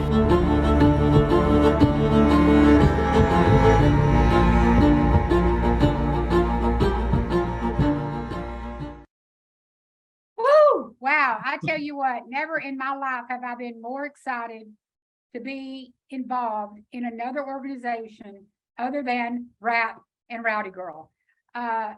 We've been together now for, 4 years. And I remember Connie And I just want to welcome you, by the way. I just am so excited to have you here with us. But I remember when you came to Texas, and before you came to Texas, man, I fangirled you. I was like, oh my God, the vegan bad girl is coming to Rowdy Girl. I mean, you were like, I love watching your videos. You know, you look like this badass, excuse the French, you know, biker chick with your tattoos, and you would go and all these downtown places, and you'd shine that bat light up onto all these buildings, and the vegan message was loud and clear for anybody passing by. You were able to talk your way out of conversations with policemen, and I just, man, my hat was off to you. I was just like, and she's coming to Rowdy Girl, and now here we are. How in the world did you make such a big leap into the good old boy politics of Big Ag from being a vegan Batgirl? Well, I mean, so being a vegan Batgirl with the Batman light was one of the most fun time periods of my life. And honestly, if I could replicate myself, I would still be doing that all night long. And, you know, having conversations with police where first they're trying to like rip me out of there, and then they're turning vegan by the end of the conversation. And so I would still be doing that. I think the thing that ends up happening is that I had this reality check when some of us who have been vegan for a long time and are tracking numbers, we realized that the numbers are sort of not making sense. And so I went really deep under the hood and started looking at the data over the years and all of the bailouts and all of the subsidies that supported the industry. And I realized that actually it was designed to be fail-proof. And it's not a new concept. I mean, dairy has been a fixed price system since 1949. And our issue in the movement was we focused so much on one revenue stream, which was consumer dollars, and we forgot about our tax dollars. And that is a giant revenue stream. And we need to have our voices attached just as persistently and detailed with our tax dollars as we do with our consumer dollars. And so when that sort of, it was like a moment where I was like, oh my gosh, the Batman light only works on one side of the aisle. So the good old boys, this country, you know, as we know it from the United States standpoint and not the land, was actually created to be an agrarian society. I mean, Thomas Jefferson is the founder of agriculture, and the idea was that agriculture people would always stay in power of this country. The problem is that the good old boys only attach their power to the livestock and dairy industry and are leaving out plant-based growers and plant-based consumers. So on my end, it is to channel our voices into Congress. And it's not just an agriculture thing. Consumers and the public are not being represented in Congress because we're not lobbying. And so therefore, no matter what it is, whatever social justice movement or thing that you want, you need to understand that most lobbyists are in there speaking about the corporation or the producer, and we need to elevate our voices as we're the taxpayer, we're the consumer, right? So that's why I had that huge transition. It was a duty. It wasn't because I wanted to be in politics, by the way. I know, right? I know you didn't. I mean, I've watched you as a friend and a business associate. I mean, you've transitioned. I've watched completely you transition. Your whole persona has elevated and become this force to be reckoned with. You know, when I'm with you on those calls with our lobbyists, we have 3 of them now, all paid for by our vegan-backed members of AFA. I stand in awe to be in those rooms, to be part of this change, to know that, you know, 4 years ago, you looked at the work we were doing at RAP and you were like, man, we need to model our legislation off what RAP is doing. So at first it was the At-Risk Farmer and Rancher Transition Act, which eventually that was the RAP model. And then that elevated and evolved into the Farms Bill, which is the Farmers and Ranchers Mobility and Sustainability Act. Is it, or is it Solutions? I forget which one. We changed it to sustainability. We changed it to sustainability. Was Solutions. We changed it to sustainability, but it's the Farms Act. And we have a long history with this, but tell us how, you know, RAP became that blueprint and what the Farms Act is and why it's so important for people to jump on and help AFA, you know, in numbers so that we can hire even more lobbyists. I mean, the truth is like, I look at obsessively at details that tell the big picture story. And for me, I just mentioned Thomas Jefferson as being the grandfather of agriculture. I mean, Renee is probably the equal of that to plant-based farming and transitions. And this is a moment where the people in this room are going to be on Wikipedia pages that say literally that we have been focused so hard on only one thing. And it's not just about trying to grow our economic power. It is about equality. I mean, the reality is that transitioning farms and allowing ranchers to have a say in what they do and have choice is really important, but it's also an accessibility thing. When you're hearing the Barretts talk and you're around a community where the only thing that is being available to you or made available is within the livestock agrarian realm, then you need something different. So thinking about the relationship we had in the beginning, it was such a brilliant concept to focus on the producers. So if you create plant-based farming with producers where we drive our taxes, support it, we will make plant-based foods more accessible to the consumer. And that symbiotic relationship has been broken since Indigenous people lost their farming contracts and Black farmers lost their contracts, because Black and Indigenous people have been doing plant-based farming for hundreds of years. And so as soon as we start looking at the whole picture of diversity, let's give ranchers more options. Let's make sure more ranchers are Black and Indigenous and women. Let's make sure that the consumers are having a direct relationship with those farmers. And let's make sure those consumers have accessibility, that Black, Brown, Indigenous, women, and everyone has the same access to this food. That's when we'll see this change. And so RAP's program connected the dots to how to scale will have to be through our taxes and through, through the federal farm bill and food system.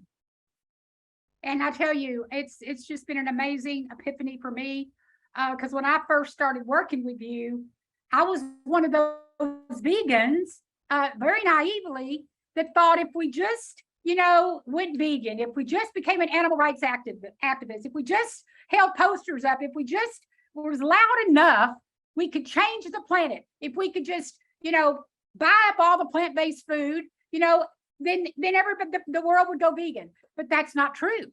And I learned that with you. And tell everyone why traditional activism isn't enough, why we must lobby, and why everyone needs to help us do that. Yeah, I believe that lobbying is a duty and it needs to become one. And again, it goes back to those revenue streams. If consumer dollars were our only dollars that were supporting the food system, then yes, our activism on the street would be what would perhaps change it. And the more and more vegans that we had and more plant-based food on the shelf would equate to less animals. But the problem is that our tax dollars support certain industries. The defense industry is one of them. The food industry is another. And so because the food industry is the lion's share of our taxes are being used to support the livestock industry and hardly any are supporting fruits and vegetables, it's unequal. And so what we're doing is subsidizing our own oppression. We're subsidizing basically land to be devastated, and we can't do that anymore. And so, I really believe in the power of lobbying, just having seen, the small groups, because there are only a very small few on the local, state, and federal level that do lobbying. When they start and step foot in these conversations, you're proactively talking about the next stages of the food system, and you can't communicate that with a sign or with any activism. I wouldn't have been able to communicate my needs and wants on a Batman light. And what happens is the Farm Bill, which is coming up in, it's 2023, but conversations are already happening. All of the cattlemen are marketing what their priorities are for the Farm Bill. There are over 800 pages in the Farm Bill of food policy.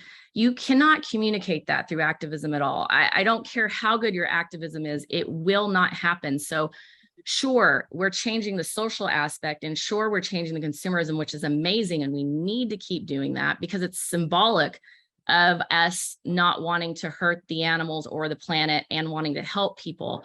But on the other side of things, when it comes to the proactive and non-reactive state of reacting to a law change, we have to be in those conversations. And we just, AFA is going into a lot of these conversations by ourselves. There aren't other consumer focused groups. There aren't many vegan policy groups. And so that's why activism isn't enough. It doesn't channel the communication to write laws or to be part of those conversations or block them. Thank you. Yeah, I've missed our last couple of weeks of lobbying calls because of this summit, and I have missed it. I'll tell you. We're headed to DC in 2 weeks. It's really exciting. I know we're heading to DC in 2 weeks, and God, it's just crazy the work we're doing. But right now, yeah, there we are. There's them good old boys I was just talking about. Boy, with politicians, and we need to be in those rooms. We do. We've got to be in those rooms. We have to be in those rooms. And when we're in those rooms, we're diversifying them. We're adding women to the rooms. We're adding people of color to the rooms. And so that's what I'm saying. It's a really holistic spiritual picture. Go ahead.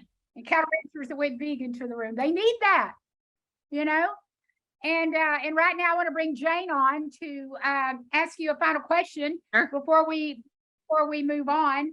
Jane is very involved, also loves the work you do, or we do. And Jane, I turn it over to you. All right. Thank you so much. Excellent work, Connie. So the Farm Bill, there are those who feel that if it doesn't change radically when it's renewed in 2023, which is coming down the pike, it literally could spell the death of the planet, because we are barreling toward a climate apocalypse. If those billions, many, many billions of subsidies directly to animal agriculture continue, with virtually no subsidies to healthy fruits, grains, nuts, grains, and legumes for humans, that is going to essentially lock us into this devastating system that we have. So what can be done as the clock ticks toward the renewal of the Farm Bill in 2023, next year, to stop the continuation of the massive animal agriculture subsidies?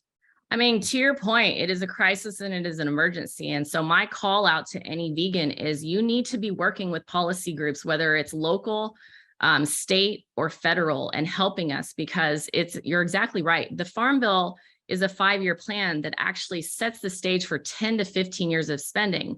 So if you're talking about, in the previous conversations about 2035 as being like this year mark of, of moments of what we're seeing in the future, if we don't change it now, we're going to be sitting on the same system in 2035, where literally animals are starving, dying, because of climate change. We're sitting in a situation where, whether it's disease or drought or floods, that ranchers and livestock owners are feeling forced to raise these animals in environments that don't even support them anymore. That recent the drought that is in Texas caused many ranchers to sell their animals early. But if you actually watch the videos, because those animals didn't have grass, because they couldn't afford and have enough hay, they were sending in starving animals into slaughter. These animals' bones were as skinny as you can think. And that is a situation where,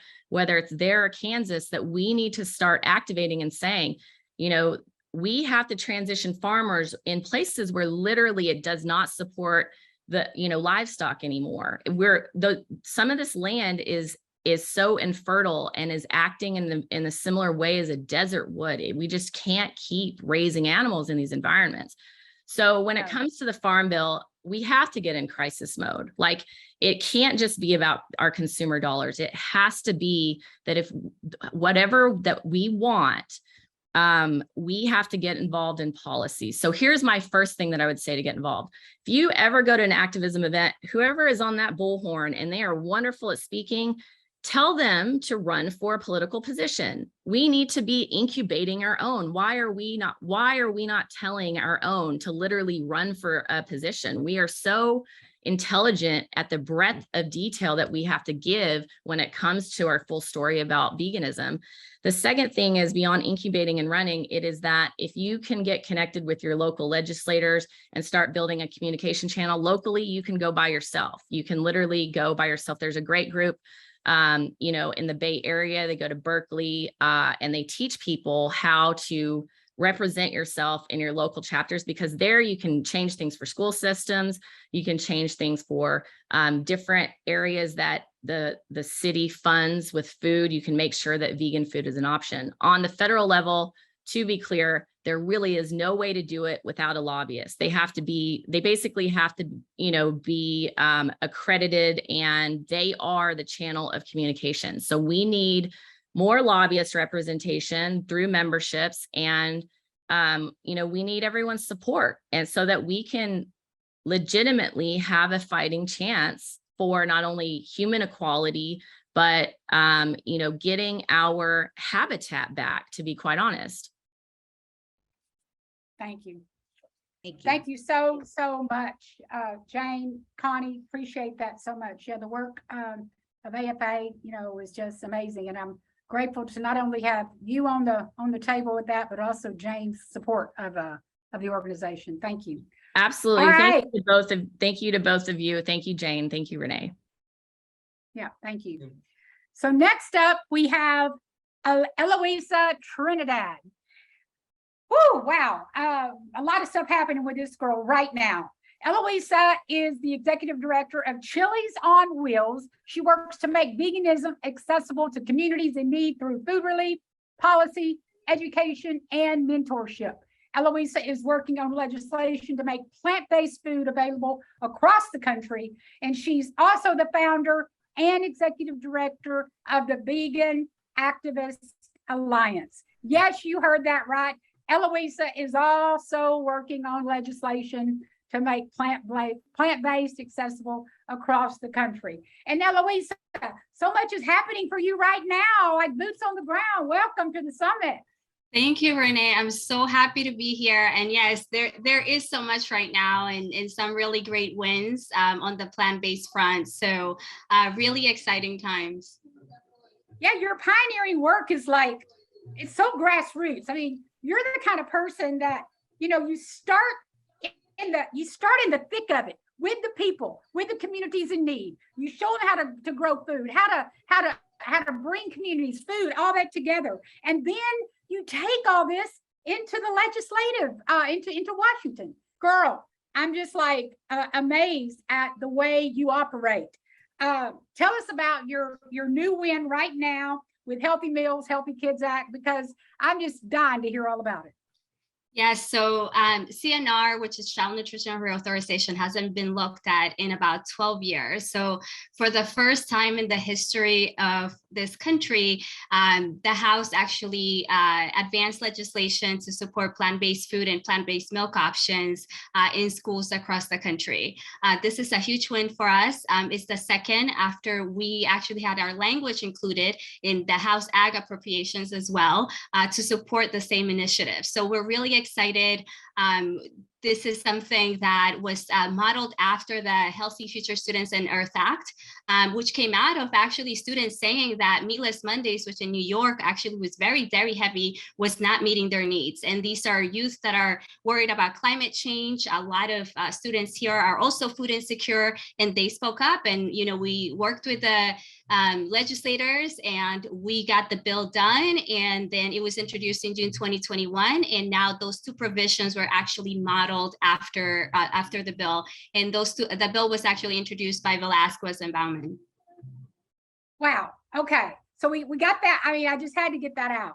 But now I want to talk about your work. Your pioneering work started some 8 to 10 years ago, if I'm not mistaken, and it started with Chili's on Wheels, and subsequently you've started the Vegan Activist Alliance.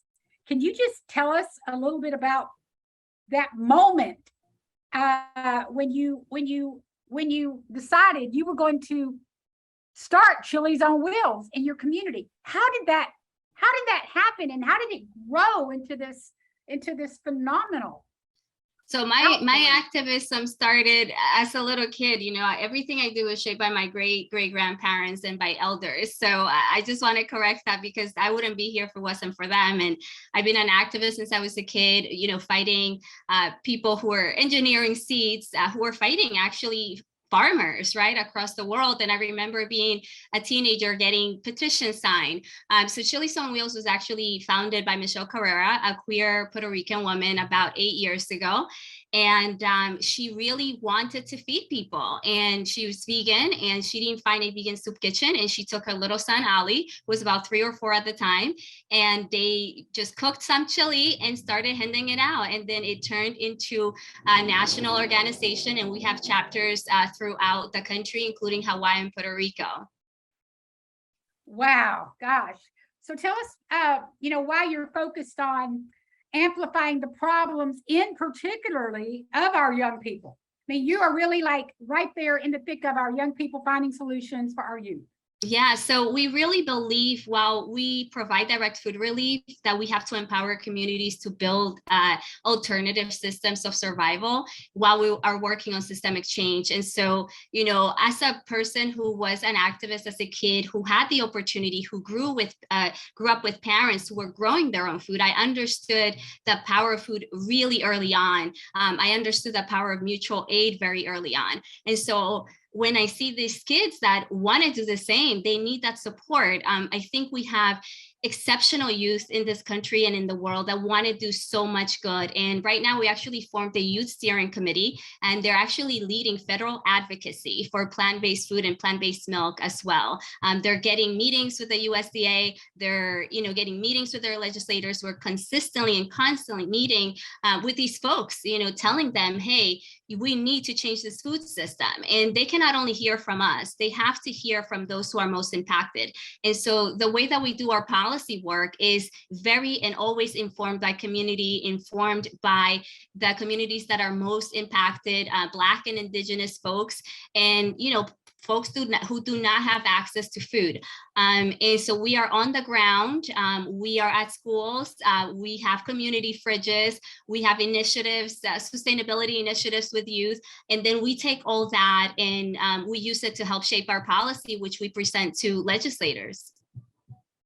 Yeah, you know, and we live in such a fragile time where our food system is so threatened, and so many people need to be doing the work you're doing, boots on the ground in their communities, teaching people that food is grown, not born, and exactly. Showing people what real food is. And I know that during the pandemic, everything changed, and you turned a real negative into a positive when you launched the Vegan Activist Alliance. Can you just tell us a little bit about how you did that during, you know, some of the most difficult times that we've had? It was such a challenging time. And, you know, I just want to say that about 50 million Americans are hungry. And I think that we don't see it here, right? It's not so much talked about, but we have about 1 in 4 children who are hungry. So while we were doing Chilies on Wheels and feeding over 2,000 individuals on top of our hot meal shares, I decided that it was a good idea to not stop fighting for animals. I was very much I guess disappointed, perhaps, and I understood that certain people couldn't get out there, right? And there's a pandemic, there's a lot of issues within that, and you know, people who cannot go outside, right? And so I said, you know, I can do it, and I have a team behind me who can do it. And we decided that we weren't going to stop our animal activism. Vegan Activist Alliance was actually formed as a reaction to what's going on in the movement. There was a lot of racism, a lot of ableism, a lot of sexism, and I was just fed up. And I said, I'm not going to try to change anybody's mind. I'm going to create the spaces that are going to be conducive to supporting activists. And so that's how it came to be. We had a huge event in Times Square. I think over 60, 70 activists showed up, and we continue the work, and we continue to talk about how animal exploitation is leading to these zoonotic diseases and pandemics, and how we were going to be here. So we, on both ends, so Chilies on Wheels, were feeding people plant-based food and raising awareness about the issue of pandemics, and at Vegan Activist Alliance, we were doing it as well in a different way.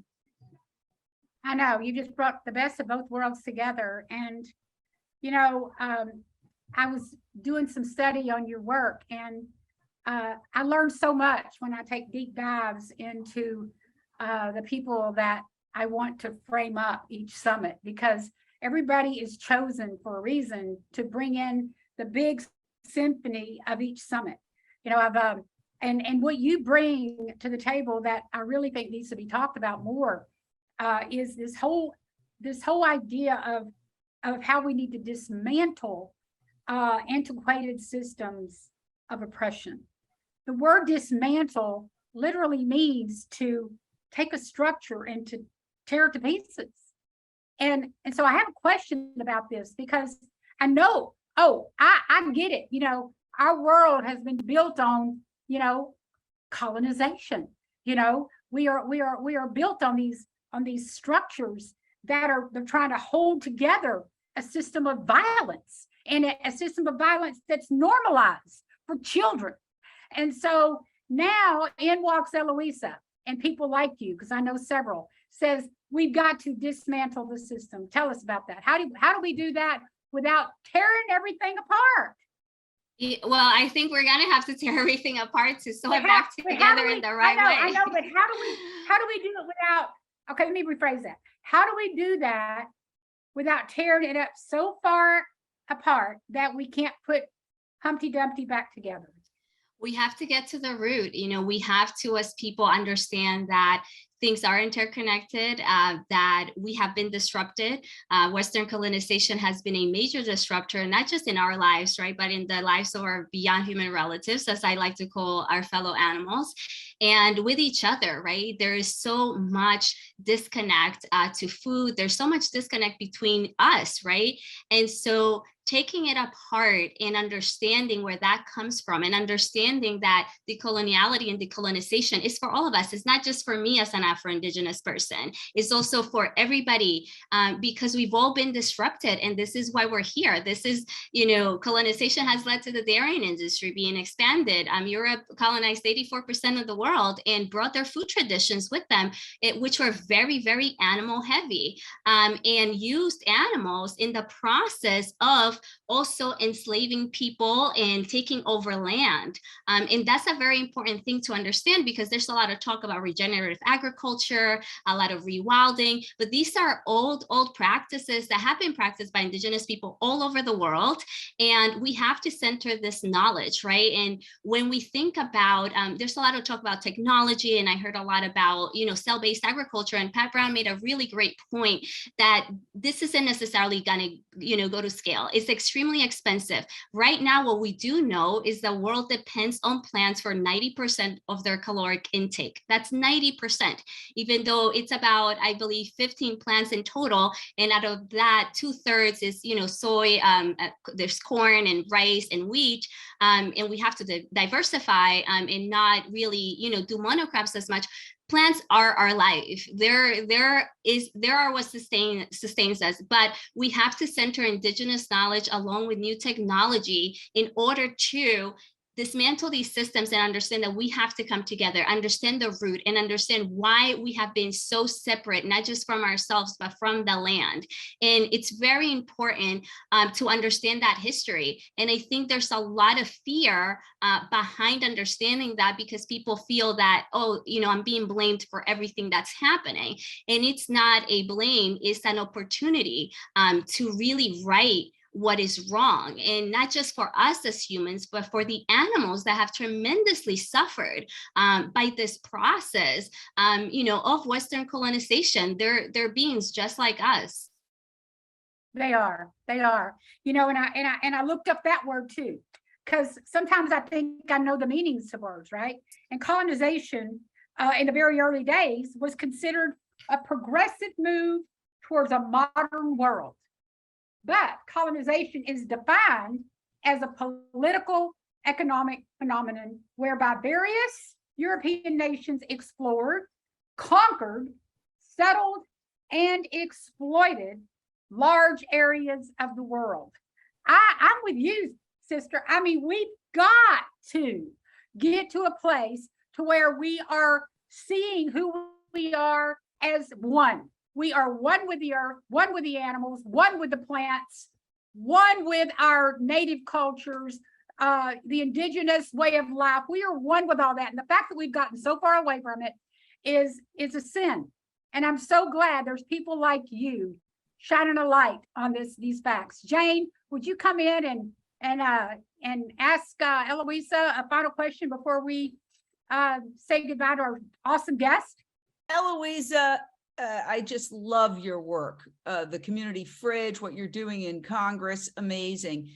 I believe that animal agriculture is a house of cards. And if you could just take people of color and remove them and make it politically incorrect to eat meat or dairy, and you know that in the global majority, lactose intolerance is almost universal, we could collapse the system. And yet so often, communities of color defend their own oppression in that exercising the right to eat meat and dairy, and being conditioned, and also living in food deserts, not being able to make the best choices when it comes to food. I am absolutely just blown away by the fact that cows and pigs are not even indigenous to the Americas. The first cow came to the Americas on Columbus's second voyage. The first pig came to the Americas in 1539 on the voyage of a Spanish conquistador. How do we get this message out to communities of color that we don't want to support our own oppression? Thank you, Jane. And, you know, indigenous people exist all over the world. They exist in Europe, in Africa, in Asia. And, you know, I have to clarify that they don't just exist in the Americas. And, you know, I think that we have to be very careful to not assume that we're all a monolith, because we're not. But our traditions, our food traditions, were already highly plant-based. We were already practicing, as Connie said, plant-based agriculture. I know my ancestors were. And so for us, you know, it is a movement to regain our power, to divest from this exploitative system that is completely harmful to the environment, to animals, to ourselves. And so, you know, it's a very fine line, but I think, you know, back to what I was saying before, it's really just reconnecting and understanding that it's not just food, that it's food waste, that food is power. And, you know, one of the ways in which we can really do this, if we want to take action, is land back. You know, we talked about before Bill Gates owning most of the farmland in this country and using this farmland to grow animals and continue, you know, this issue and invest in agri-tech and all these things, right? And I think that we need to move away from big agribusiness. We need to support the underdog. We need to support small farmers. And the only way we're going to do that is by supporting folks who are transitioning to plant-based agriculture, who need land, right? And so we're going to see more food insecurity if we don't move towards a plant-based food system. And we're going to see more food insecurity if we don't allow people to have access to land. And land back is a movement, and it's not just a word, it's an action. And so I personally do not want to see Bill Gates have any land that's going to grow more animals to be exploited on. Wow. Thank you. Thank you so. Yes, thank you, Jane. For I remember hearing a lot about Eloisa's work in a talk with you one day, and I want to thank you for that. What an amazing, amazing woman. All right, next up, Jackie Salomon. Jackie Salomon is our, I mean, when you think about the summit, you know, the work that Eloisa is doing, what she just brought up. Now we bring in Jackie, who's a plant-based health advocate, but more than that, she's a trauma-informed lifestyle medicine practitioner and coach who helps you arrest and reverse chronic lifestyle diseases, trauma recovery, and to heal the parent-child bonds. She shared her health transformation and work with Plant Pure Communities, Center for Nutrition Studies, Physicians Committee for Responsible Medicine, American College of Lifestyle Medicine, Veg Fest, and podcasts. I want to welcome everyone to this amazing friend of mine, Jackie Salomon. Jackie, welcome.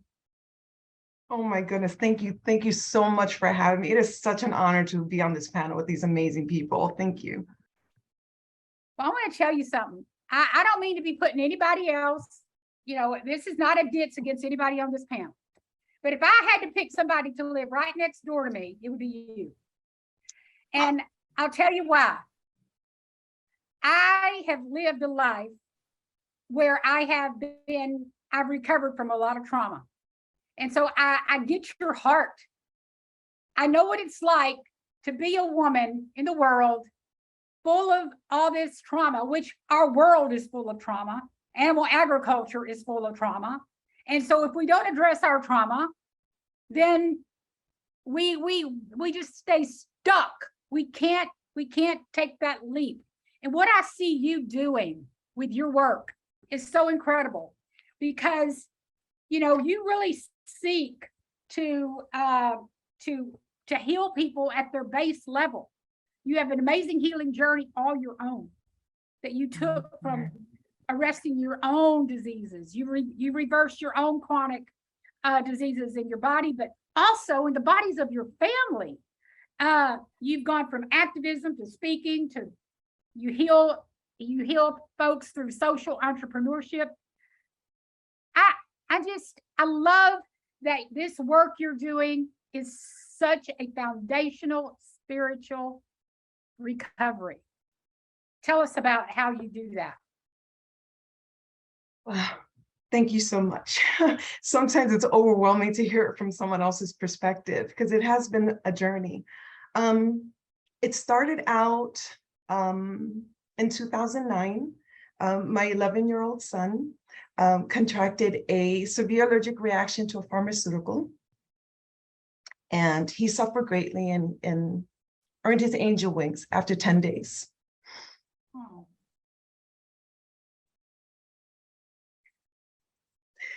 So my path to healing started there.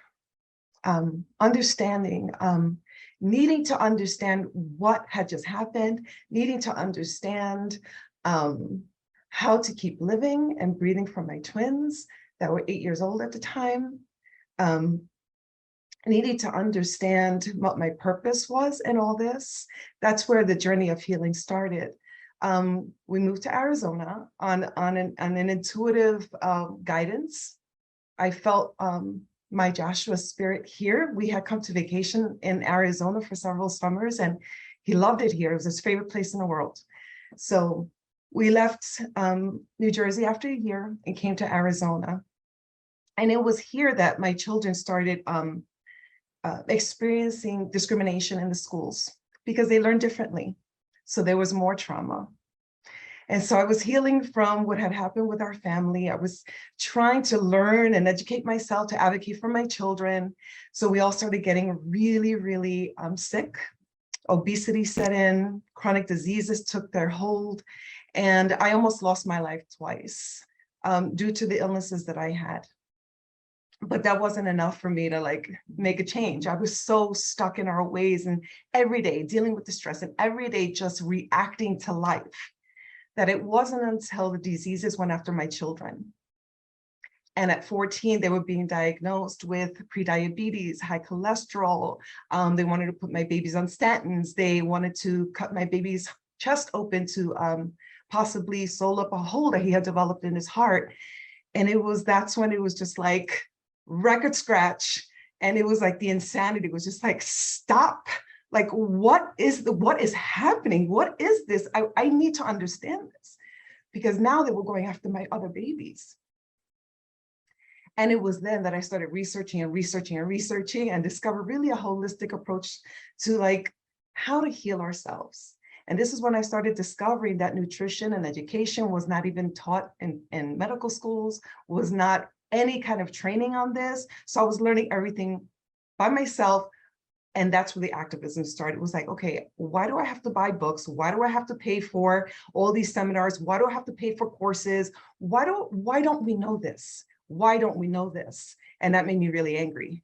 And when got a mama lion angry in defense, that's when that divine feminine energy comes out and says, okay, no, something is not right here. Something is imbalanced. And so I really started learning. And when I learned about the interconnectedness of all the oppressions, that's when I looked at the schools and going, oh my gosh, that's exactly what they're doing to my babies in the school, exactly what they're doing in the lunchrooms, exactly what's happening in the doctor's offices. And they're traumatizing everyone. Everyone is walking around traumatized. Everyone is traumatizing everyone else, and everyone is hurting. And I had to look at myself and understand my own hurting. I had to understand my own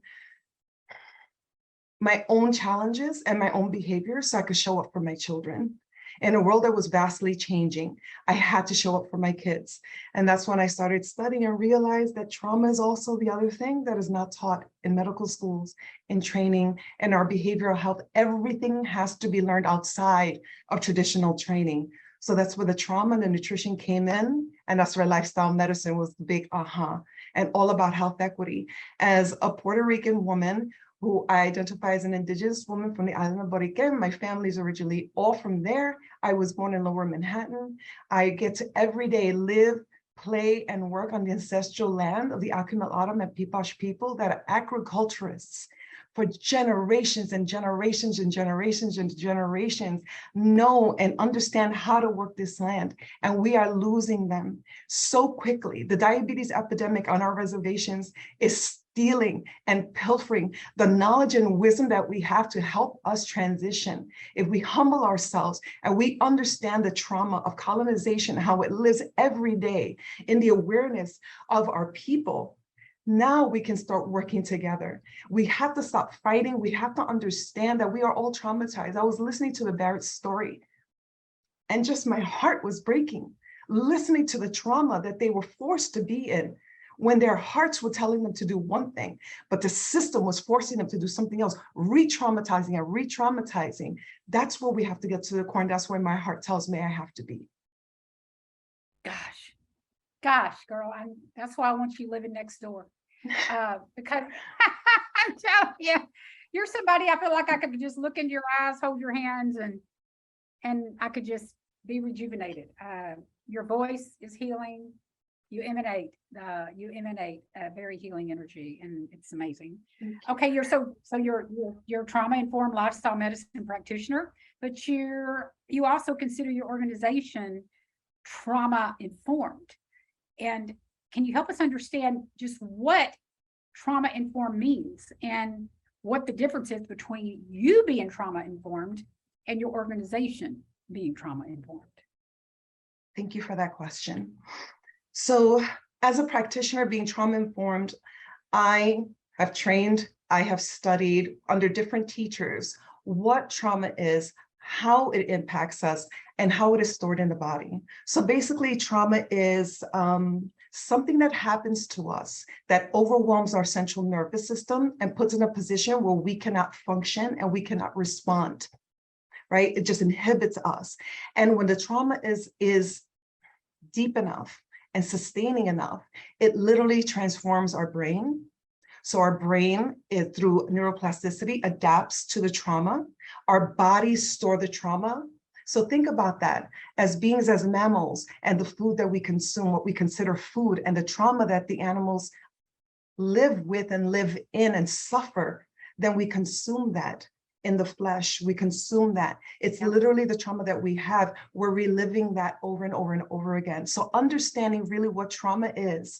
But then as an organization, trauma-informed means, listen, anyone that considers themselves grassroots, anyone that says that they want to work with community, and when I mean community, I mean our Indigenous, Black, and racialized communities, ones that are historically marginalized, those that are still living every day in the consequences of ongoing colonization.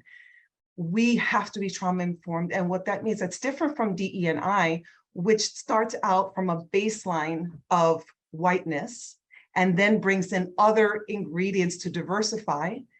Trauma-informed really does take into account the vastness of trauma, the experience of trauma, the ongoing effects of trauma, and we take that into ourselves. So I'll read something quickly to you from my course. There's, they consider like trauma-informed organizations being like the 4 R's, and they are realizing, recognizing, responding, and resisting. And really quickly, it's, are we realizing, are we aware that trauma happens, the prevalence of it in the communities, and how widespread it is? Do we recognize that there's different pathways to healing? recognizing the signs and symptoms of trauma, which include adversity, scarcity, and toxic stress? Are we responding with the knowledge and integrating that knowledge into our policies, into our programs, into our practices? And finally, are we resisting? Are we resisting our unconscious urge to re-traumatize? Are we holding on to our egos and to our rightness and completely disregarding that we are re-traumatizing? Do we take all that into account? That is what being a trauma-informed organization is looking at the human and understanding the history of the human before us. Wow. Gosh, time is just flying. I hate to get to this question. I have to skip one because I can't believe how time flies here. But I'm going to ask you real quick, and then I'm going to bring Jane on to put the icing on the cake. Can you help us connect your trauma work to the work we're doing here with the Rancher Advocacy Program and this summit? This breaks my heart for two things. The Barretts, just watching them and understanding that we are beholden to systems that have us almost paralyzed and against our better nature, forcing us to be out of alignment with who we believe we are, the things that we do, the things that we say, and our behaviors. Being forced outside of that, those are all trauma. And so when we have individuals that are coming to their own awakening, we should be able to support them and nourish them and create a pathway for them to reach their greatness and expand. And instead, they're held captive in the systems. We are all traumatized. We're all doing everything wrong, all of us. And I'm sorry, but the colonization that is here, the agriculture was brought, like we just announced, it was brought here. We have agriculturists that were communing with this land for generations and generations and thousands of years before colonization got here, and we're not even looking at them. We're not asking them, we're not apologizing to them, we're not looking to that wisdom that's here, and that is hurting us. So if we can invite farmers that have that natural tendency to be alchemists, farmers that are connected to the soil, the cycles of the earth, that are so impassioned. It's a calling to put their hands on the ground and live and breathe that life. It's to restore that in them, that calling, and give them an opportunity to truly live that calling in spirit and connection. That's why it's so important that we reconnect to spirit and support our farmers that are truly alchemists. And I kind of look at them like doulas of Mother Earth and supporting her to be bountiful. Wow, Adula, I love it. You know, I'm just in awe of you, and I think in another life I wanna come back and do your work. I love it. All right, thank you, Jackie and Jane. You have a question for Jackie? Jackie, yes, Jackie. Wow, your story to me really illustrates how horribly broken our healthcare system is, and you survived it. You are a survivor of our healthcare system. And, you know, as Dr. Silas Rao says, the entire economy is based on death, disease, and destruction. Death for the animals, disease for the humans, destruction for the planet.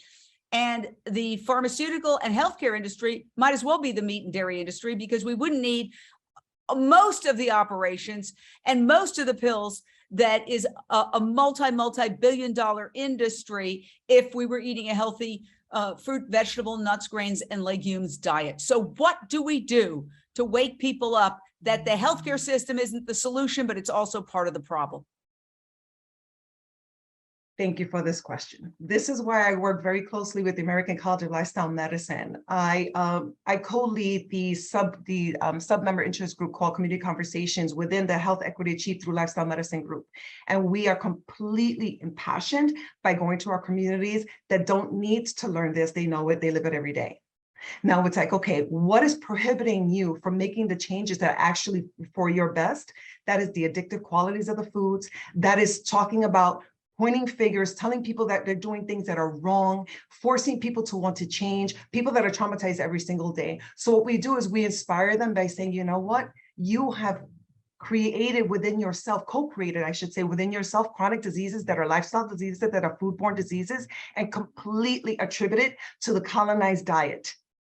And when you help people see that their culture does not start from the moment that they were kidnapped and stolen and forced into slave camps and forced to eat the foods that are here, that their culture is ancient and rich in agriculturists. And then we provide the opportunities for people to actually live that now, like a time machine. Let's go back and learn and bring that in and live it now. So now we're helping communities grow food. We're working with the farmers. We're in the school systems, yay! And we're focusing our work on our Indigenous brothers and sisters and the children to give them that skill back, cultural education, revive that activism, that warrior inside of them, and bring that knowledge together. But we have to bring all our blessings, because what I like to say, and I learned from Resma Menican, my teacher, that privilege is one thing, but there's a systemic opportunity for certain people that lived advantaged. And when you have lived advantaged and you have blessings, it is time for us to channel those blessings and recycle that within community and give us an opportunity to experience the things that we can't because we don't live that advantaged life. Thank you. Thank you. Thank you, Jackie. Thank you so much. And thank you, Jane, for that great question. All right, next up, and I know we're running a little bit late. Y'all, please bear with us. We want to get to this, we want to get to that amazing roundtable, and it's going to happen, so hang tight. All right, welcome to the stage. We're going to bring on David Ebert. He is with Animal Defense Partnership, a former lawyer. He is a lifelong proponent of animal protection. He co-founded the Animal Defense Partnership with Joel Litvin in 2016 as a means to devote himself more fully to protecting animals and reducing suffering. Animal Defense Partnership provides legal services free to animal protection nonprofits, just like Rowdy Girl Sanctuary. Welcome to the RAP Summit, David Ebert. Thank Hello, you, David. Renee. Welcome. Thank you, Renee. I'm really glad to be here. Thank you for inviting me.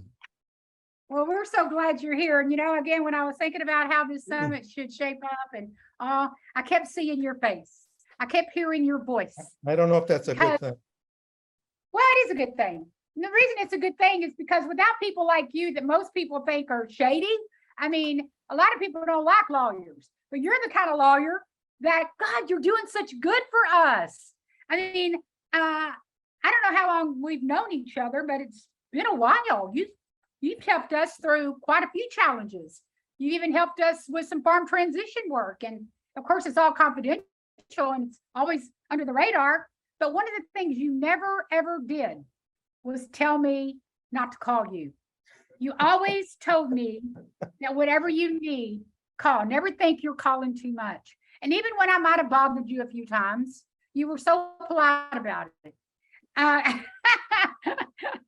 Whenever we need it. Did you ever get tired of my calls? Come on, be honest. No. This underscores, Renee, the biggest failure of my work, which is I can't convince people that they got to call me if they have an issue. And I hear I didn't want to bother you all the time. And in my email signature, I have in there, no, you're not bothering me. And if people don't bother me, I got to find a different line of work to not make money in. I mean, this is what we're doing, and it's not bothering us. I'd love speaking to you. That's why I didn't feel bad about it, because I read your signature. I said, well, I guess I can go ahead and call him. And so Tommy would say, Renee, you're bugging him. I'm like, you said it's okay. But anyway, tell us what ADP is, Animal Defense Partnership, what all it does. Just tell us about some of your work in the world. Sure. So we provide free legal services to animal protection nonprofits. And we've taken on, we're now up to about or over 180 clients. And the purpose, the point is that the people on this panel who we've just heard speak, they shouldn't be worrying about legal work. That they should be doing, it's very difficult to do what they're doing, and there are very, very few people who can do it. So they should be doing that and not spending their time on fussing about legal work. And our goal is to take that function away. And so these people, you, everybody in this panel can do the work that they're they're exceptional people, and they should be they should have the opportunity to do this exceptional work without worrying about who knows what. How do you do it? I mean, how do you do this for free? Donors, funders, we keep our overhead very low. And the funders who support us have been fantastic and very supportive. And that's how we do this. And the goal is to never charge for our services. Yeah, you know, I remember years ago, in the early days of Rowdy Girl Sanctuary, you know, we had a really interesting legal thing happen, and people out of the blue, funders came in and helped us because we were on the side of what was right. And it's unbelievable. You know, everybody out there that's in the world of animal rights, you know, you need to pay attention here, you know, because without organizations like Animal Defense Partnership, there's no way we'd fall apart. We'd crumble. And what prompted you? I mean, what made you say, you know, I think I want to start Animal Defense Partnership and help animal nonprofits and other organizations supporting animal rights for free? What made you just one day just decide to stop doing what you were doing and do that instead? Well, you know, I think there comes a point you just say, I can't not do anything. And I had done a little bit of work over my career in animal protection, but nothing that was really satisfying. And at a certain point, you hear these stories and you read the stories and watch the videos, and you got to do something. The only something that I could do was to do what I had done for 30 years for the evil empire. And I had done enough of that. And I wanted to find a way to contribute. And this is what I came up with. And I I feel like I have the easiest job in this whole thing. I couldn't do anything that anybody in this panel does. And this is the thing that I know how to do. And my thinking was, let's see if I can contribute. And here we are 6 years later. And you're doing it. And you're just such a force in our community. Thank you. You know, of course. I mean, we worked on a farm transition project. Hopefully there's a lot more to come. Yes. And I thought I know there will be with Dennis Vidmar on our team. And I thought, you know, it might be helpful just to talk generally about, you know, what the parties should be doing, you know, and what they should be looking out for when getting involved in a farm transition. I mean, do you have any thoughts there? Yeah, so, I mean, we don't have time to go through a lot of detail, but the most important thing in this type of transaction, or any transaction, is that the parties put on a piece of paper, literally or figuratively, what they're going to do and who's going to do what and what the expectations are. I'll just talk about transactions because this is a transaction. They fail because people don't trust each other or something gets misunderstood. And it's so important to just put it right out there at the beginning. This is what I'm going to do, and this is what I expect of you. And there are lots of legal and financial aspects of this work. And I would just encourage the ranchers and farmers to, I know, you know, regular humans can't afford the absurd fees that lawyers tend to charge, but it's really so important to get input from somebody who has some experience in doing the aspect of this that the farmer or rancher may have no experience doing. There are, you know, most farms have a mortgage. Well, you got to go to the bank and you got to say, I know you gave me a loan based on cattle farming, but now I want to grow mushrooms. And the bank looks at you like, well, where am I going to get my money from? And that's a part of this that has to be handled properly. And if people don't have experience dealing with bankers and banks, that makes that very difficult. And it's a matter of trying to get the help and the advice from independent people that can make this thing work. Yeah, it can be very intimidating, you know, to need a lawyer and not know how to navigate that world. Absolutely. I'm going to bring on Jane in just a second. I'm going to ask you one more question. And how can potential clients, and she's going to ask you another question, you know, or so, Sure. but how can they contact you and engage in your services if somebody out there is listening and they want to reach out? Sure. You can email me at david@animaldefensepartnership.org, or you go to the website, which is animaldefensepartnership.org. And we make an effort to go out and contact clients who we think we could help, but we don't get to them all. And if there's any person or organization that's interested in having our services for your work, please, you know, contact me, and you're not bothering me. I hope that's on your business card. Jane. Yes, David, excellent Jane. work. Yes, hey, I wanted to get your reaction, being in the legal profession, of what seems to be happening in the United States and Canada, where activists who go in, often documenting their own journey into a factory farm to rescue violently abused animals, are getting prosecuted, but the animal abusers are not getting prosecuted. And some of these activists can go to prison for a very long time. There's a case coming up in the United States. There's a case in Canada that's now, the sentencing is going to be happening any day now. What do you make of the fact that the actual abusers, the DAs, do not prosecute them for the animal abuse? They go after the activists who are whistleblowers. It's just broken. I mean, it's just broken.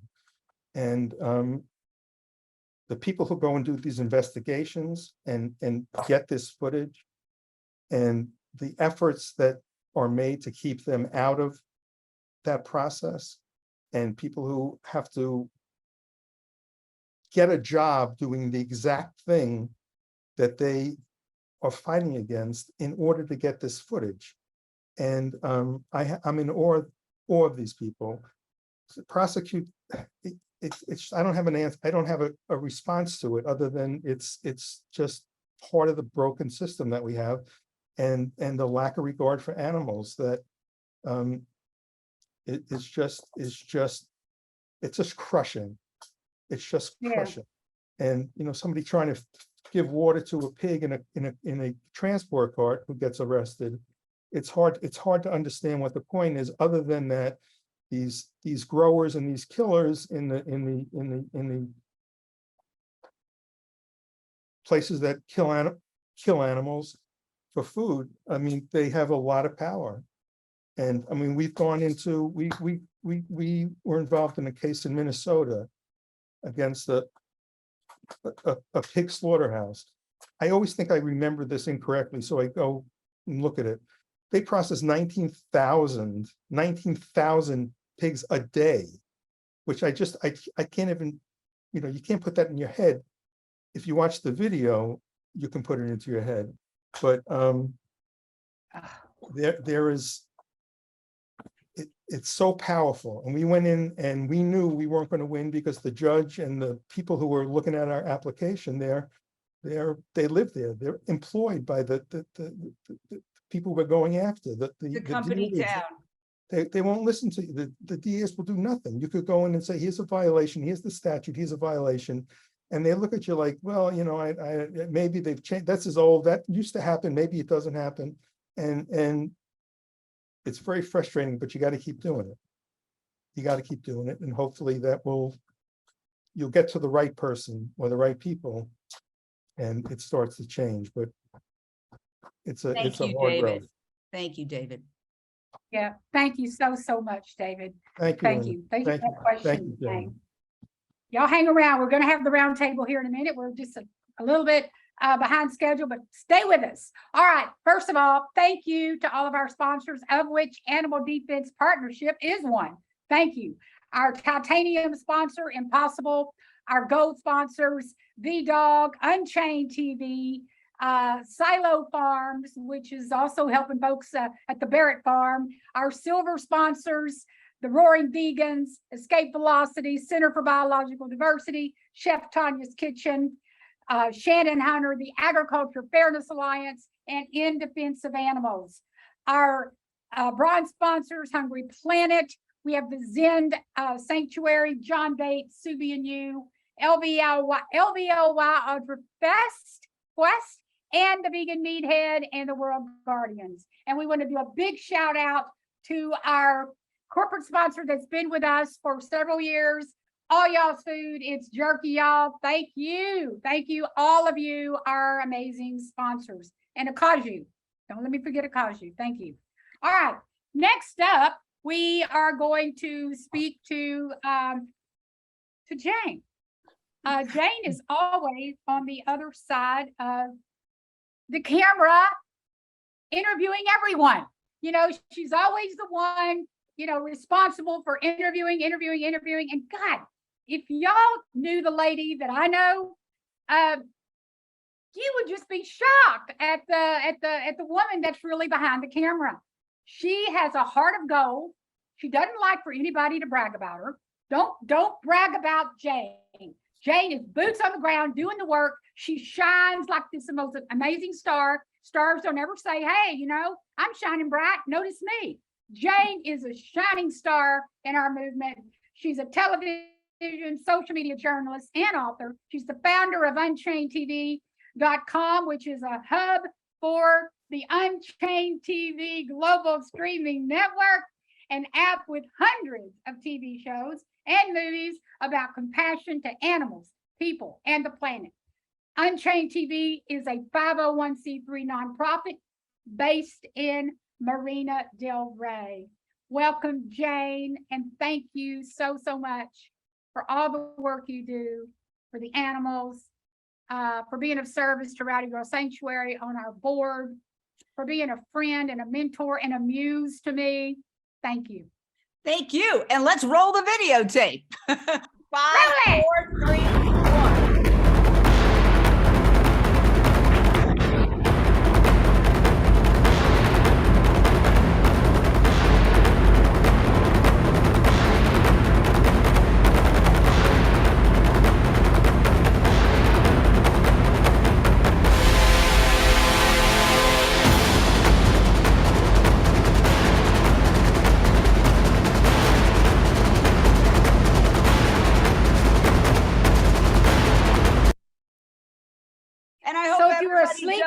Download, please take a moment to download this app. It's a global free streaming network for veganism, and it will get past the vegan bubble and get out of the echo chamber and actually get people looking for free content who are using their streaming devices.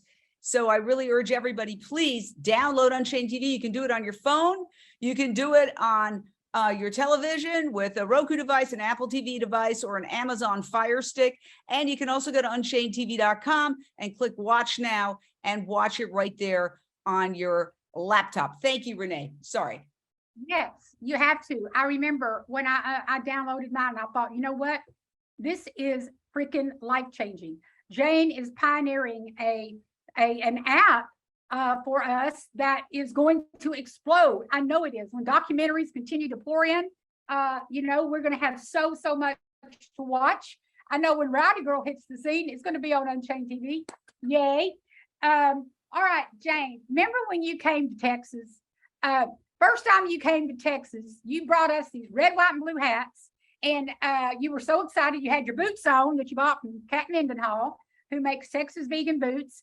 And you came in here, look at us, man, we were like blazing a vegan trail into Angleton, Lubbock, Marshall, Austin, Dallas.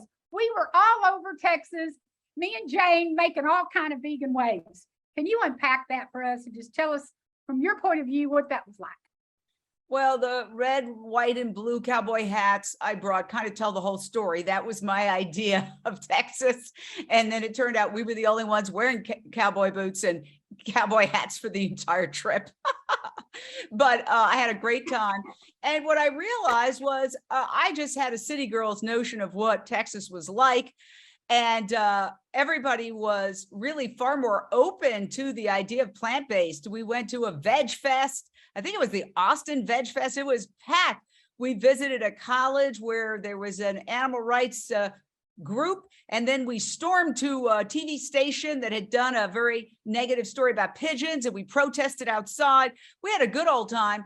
But what I really came away with was that Texas is the heart of cattle country, but the people there are really compassionate and open to this message because they know it's not working because of the drought, because of the 500-year floods happening every year. They know that they too are being factory farmed. They're waking up, they're ripping the matrix wide open. And this is what we really have to help people do. They're not bad people. There's no bad people in the animal agriculture industry in terms of the people. The slaughterhouse workers are being exploited. The farmers and the ranchers are being exploited, but they're trapped in a matrix. And let's face it, it's a very tiny handful of 0.1% of the people who are making the real buck here. Okay, everybody else is being exploited. So we've just got to rip open that matrix for them. And I just had a delightful time, and I was so honored. I love Texas, and you know, I love running around. I still run around here in Marina del Rey with my cowboy hats, and it's just something I love to do. Yeah, I remember, you know, when there was Kat and us, and we had a good old time, you know, and we stayed with some folks there in Dallas, and they brought us that cake. They made us that cake, you know, that wild looking cake with us holding our phones. That was crazy. Anyway, can we tell a little bit about Pig Little Lies? What we're going to. We're going to get there in just a minute. But now you're on the other side. You're going to listen to this because I want everybody to know that you were just recently interviewed by Veg News Magazine, and it was recently covered in a very beautiful story. It was an awesome. All about the new Unchained TV streaming platform. And, you know, I want you to just tell us, please, why you created Unchained TV, why you created this. You could have done anything in your life, and, you know, and you're doing this. Why? Well, I don't want to admit how many years, but I cut off the first 3 jobs that I ever had to make myself appear younger. But now I was in the mainstream media for 40 years. I worked in local news as a reporter anchor. I worked in syndicated TV, and I also had my own show on CNN Headline News called Issues with Jane Velez Mitchell, which I always said was great because I have a lot of issues. And then when that ended appropriately, when I was 59 and a half, right on the nose, I said, well, you know, I've managed by hook or by crook to do some animal rights stories over really a lot of obstacles, getting them on national cable for 6 years. I'm going to do this full time. And so we started with a GoPro camera, and I realized that we needed to really document all these incredible protests and veg fests more. So we ended up with a team of about 40, 50 volunteer contributors going live around the world at veg fests, at protests, at vegan restaurants. We had a daily vegan cooking show. We had 17 million views back around 2017 after Facebook Live happened, but the algorithms change constantly. So you have to pivot. We got award-winning cooking shows on Amazon Prime, a documentary about climate healers and Dr. Silas Rao, Countdown to Year Zero on Amazon Prime. They're still there.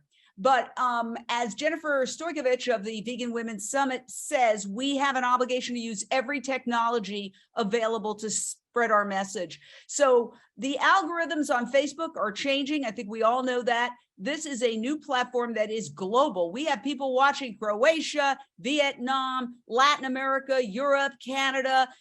It's unbelievable. Every time I go, I can't believe that it's people around the world. And what we're doing is trying to reach non-vegan eyeballs. And so we try to attract them with fun and interesting, compelling cooking shows, music videos, documentaries, talk shows, etc. I mean, we've got a show called The Vegan View on there. And we also just launched the world's first reality show starring a family of rescued pigs. It's called Pig Little Lies, and it is really an extraordinary mini-series. And it's entertaining, it's fun, you'll laugh, you'll cry. But the point is that when you fall in love with this family, Dante and Beatrice and their boisterous brood, you will start to look at pigs in a different way. You'll realize they're all individuals. They feel terror, they feel love. They want to remain with their families, and they are pig people. They're just pig people, and Yes, they're they're so smart. I know we have a clip of the reality show, and I urge everybody, again, this is 100% free. We are appealing to people who are the #1 search term on streaming devices. It's free, unless it's like House of Cards or Succession or the morning show, some glamorous production. People don't want to pay a penny. So all of the content we're putting out is 100% free. And we appeal to people who are looking for free content to just sort of stumble in, and then maybe they'll rip the matrix open when they see some of the content. So how did you come up with this name, Pig Little Lies? Well, we have an incredible producer, Eamon McChrystal, who's an Emmy Award-winning producer. He produced our New Day, New Chef cooking show, which was 20 episodes, star-packed. Billie Eilish even does a cameo on it. And that won 2 Taste Awards. And here's how it happened. I knew we had to come up with something. Most of these networks are made by one hit show, like House of Cards is an ultimate example of that. And so everybody says, well, you got to watch this. So I called one of my best friends, Simone Reyes, who's a country music star who's vegan. And I said, Simone, we need to do a reality show. You've been on reality shows in the past. She goes, I can't talk right now. Okay. I'm rescuing a bonded pair of pigs, and they're going to be killed tonight if I don't get them out of a high kill shelter. And I said, wait a second, Simone, that's our reality show. That's our reality show. Let's just get the cameras rolling. So I called Eamon. He happens to live right in that area. He's in North Hollywood. So he literally got a professional camera crew, and we started shooting it. And the story told itself, and it is dramatic. Nothing is staged. I mean, it is really happening. This family, Dante and Beatrice, named after the lovers in the medieval epic poem, Dante's Inferno, are the stars. We're just supporting cast members. They are the stars. Well, let's roll the video. I can't wait to show it to the world.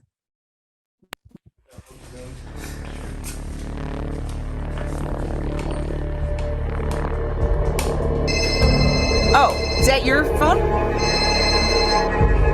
Hold on. There's 2 pigs, a bonded pair, at a high kill shelter. They have basically until tonight. Whatever it takes, we're going to get those pigs out.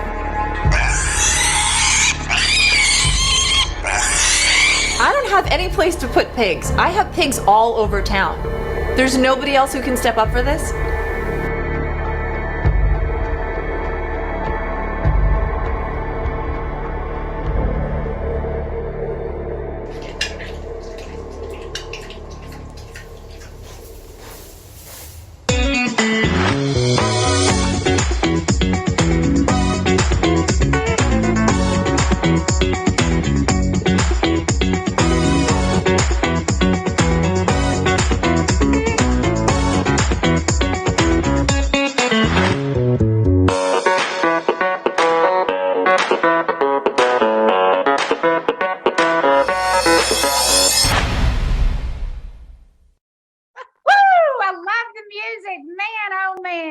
Okay, one last question, and then we're going to take it to questions. What is your vision for the future of Unchained TV? Oh, my vision for the future of Unchained TV. Boy, we're having meetings left and right. We're already editing right now as we speak, and a great photographer, editor, Bobby Sudd, is editing You Gotta Have Hope, about a chicken who lives with a family in Southern California and some dogs, and she runs the entire household. So you got to watch that. That's coming up in August. We're also going to do more on Simone's incredible rescue. I mean, Simone is unbelievable with her rescues. She literally just is on the phone all the time rescuing these animals. So we're going to be doing some more on her amazing work. And we've got a really exciting idea that is going to also incorporate women's empowerment and business women who are making a difference, but they're bringing their maternal, compassionate side to it. And so it's not win-lose, it's win-win. It's compassionate. And here's a hint. It's star-studded and it's delicious. That's coming soon. Woo! I can't wait to hear more about that. All right, then. So do we have? And let me just say one last thing. I think everybody in this panel needs their own show. Eloisa, Connie, come on, all of you guys and gals, we're going to get you guys your own shows. Exactly. We need our own show. That's right. Y'all are going to come to Texas and do a show. We're going to do something. You're going to wear your cowboy boots and your hats, and we're going to go into those sale barns. We're going to go into those sale barns, and we're going to make it happen. You watch. All right. Now then, we want to, we're going to go ahead and have a little conversation. There you go. With everybody. Let's do that before we do the questions and all that. Let's have a conversation with the whole panel. So it's been just amazing. I can't believe how we just gotten to here. I know that we're a little backed up on time, but how do you stop this train? I mean, of amazing people. So let's bring everybody on the screen. And Jane, if you would please moderate this. I want to be one of the panel and just jump in if I need to or want to, but please take it away. The clock is ticking. Dr. Silas Rowdy did a documentary, Countdown to Year Zero, says we got to transition to a vegan world. He says 2026, but certainly within a decade. So with the clock ticking, with the Farm Bill coming up in 2023, with these subsidies still happening, but yet on the other side, incredible innovation occurring, transitions of chicken farmers to mushroom. You know, an idea whose time has come cannot be stopped. But how are we going to be strategic? Because I think our movement suffers from sort of an excess of earnestness, but sometimes a lack of that really hardcore strategic thinking. So I want to go back to the Barretts, because you're there on the ground. You're leaving the chickens, the production of chickens behind, but you're still caring for your cattle. If you could wave a magic wand and say, okay, this is what's going to happen tomorrow because you've been there. This is what's going to make all these other farmers around me and around the country transition with me. What would it be? That's a good question. That's a very good question. Pretty much what we're doing now. I mean, what the result will be from what we're pioneering here on this farm. I think that would be the answer to be able to grow a sustainable, healthy product that you can actually make money with and not live in poverty and still be contributing to the collective, which is what we thought we were doing when we were raising chickens, but to actually be growing something healthy and wonderful and fun. And yeah. Well, and not only that, it takes, growing something that's going to take the place of what we used to grow, period. I mean, it needs to happen all over the globe. If fungi is what that needs to be, which we're all connected to it, then that's what we need to do, is all of us. We need to find us something else that we can consume besides animals, because it's killing our planet, and we're not going to have a place to live very much longer if we don't. So I want to bring in Mr. Dennis Vidmar of the Mush Hub, because I see you as kind of like the Elon Musk of mushrooms, who is going to have the ability to really pull it, make this a universal thing. The thing that, listening to the Barretts and knowing the Barretts since that 2018 time when they needed their hay, it was like, what do we do? What do we do? How do we do this? The first thing that I found out, I was like, well, just convert your chicken warehouses to mushrooms. How hard could that be? Turns out it's very hard. These warehouses are filled with pesticides and all sorts of things. You've got to bring in expensive machines to clear them out. So again, Dennis, everybody can't reinvent the wheel. How are you going to become the Elon Musk of mushrooms and take all these chicken farms and transition them? I see that as a real game changer. We're going to focus on solutions. We're going to showcase to people what it means to add mushrooms to every meal. We're going to educate them in the realm of that. Just before the pandemic, we were doing an event at Casino Caesars up here in Canada, and the whole night people kept coming back saying, hey, can we have more chicken? Can we have more chicken? At the end of the night, when I told them they were eating mushrooms, their jaw dropped, right? Because they didn't know. And so today I have a number of different people who walk into our stores and utilize that mushroom in replacement of that chicken. Now, by adding that mushrooms to their meals, they're removing cholesterol, they're removing high blood pressure, they're adding niacin, they're adding copper, calcium, vitamin D, vitamin Bs, you name it, right? Mushrooms are not just vitamin D.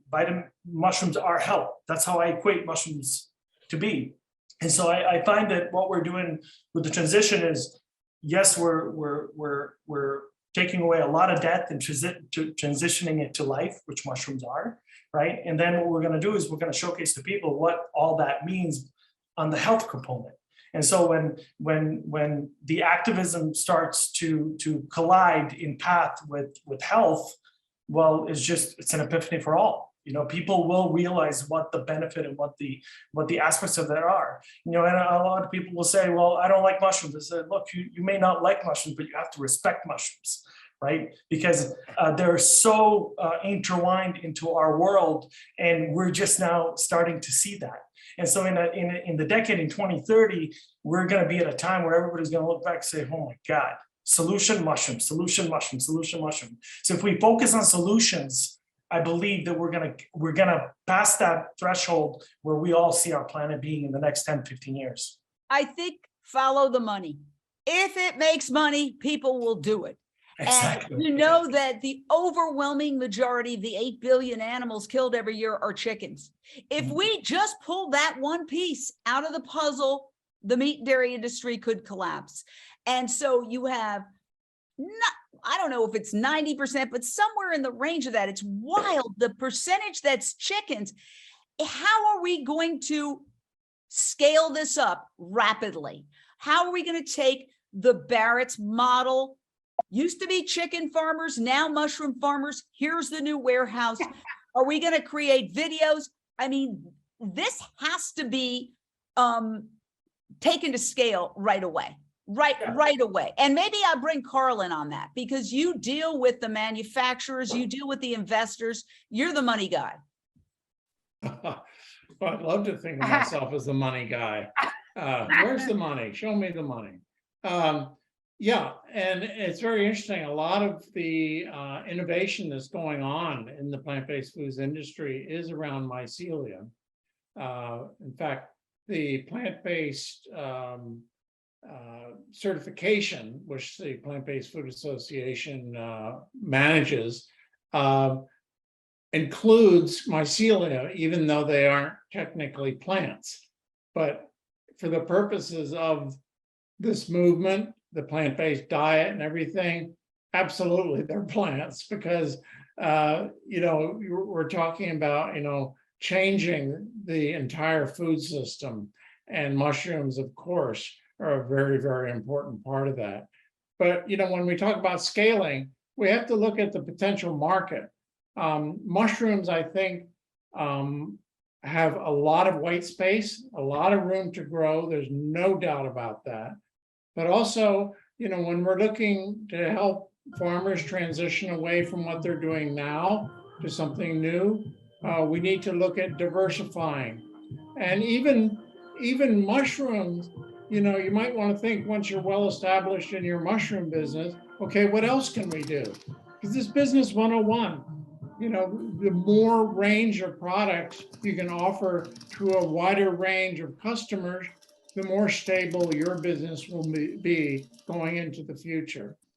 I'd like to add on to that, if you don't mind, Jane. I agree with Carl completely. What a lot of us don't know, and I believe out of everybody that's on this panel listening to us, and a lot of people don't know that a lot of the mushrooms on our market today come from China. And it's a good portion. And when I say good portion, it's over 80%. Just recently, a week ago, another USDA shutdown in China happened, where they found incredible amounts of pesticides in the Chinese mushroom. What they didn't tell you is that they allowed 99 containers to enter the US market, and that one got stopped in Taipei, right? And so we're here building an American technology, American mushroom with American farmers. and that product is not traveling no more 8, 9, 10,000 miles to get to your kitchen. We're going to be doing it in your neighborhoods, and we're developing systems which will allow you to do that. And I think this conversation now is going to turn into not just mushrooms, it's going to turn into lion's mane, maitake, chestnuts, oysters, and so forth. We're going to start diving into those varieties because each variety is going to give us a different outcome. All right, so I want to marry, well, I don't want to marry anybody. I want to take Dennis and connect Dennis with Connie Spence, because Connie, you know, you're in the halls of Congress, money talks. You're absolutely right. These lobbyists are the ones who have the lawmakers' ears. Nobody else does. We know when there was some kind of tragic shooting at a baseball game in DC, it turns out the lawmakers were all playing baseball with the meat industry. So it's a club, and we need to get into that club, but money talks.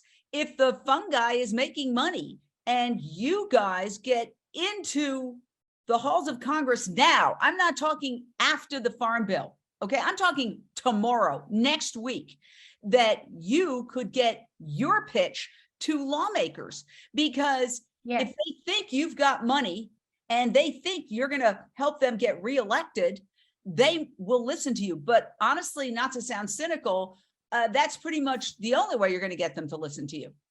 Go ahead, Connie.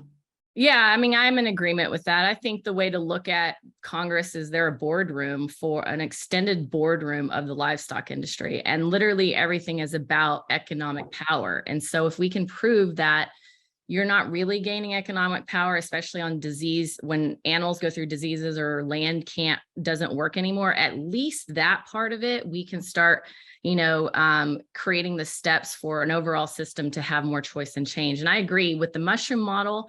Any land, anywhere is such a great concept, from the North Pole to the South Pole, as you said, Dennis. It's like, I don't see why, when somebody says no to us, if they say no to something like that, it's because of a very strong bias. And so, yes, that does happen. We've had it happen. We've had the Farm Bureau block us, but there are ways to move around that. And so the point is that we need to know who is on our side. And if they absolutely deny something like this, where it makes so much sense, then at that stage, we have to, diversify our strategy again.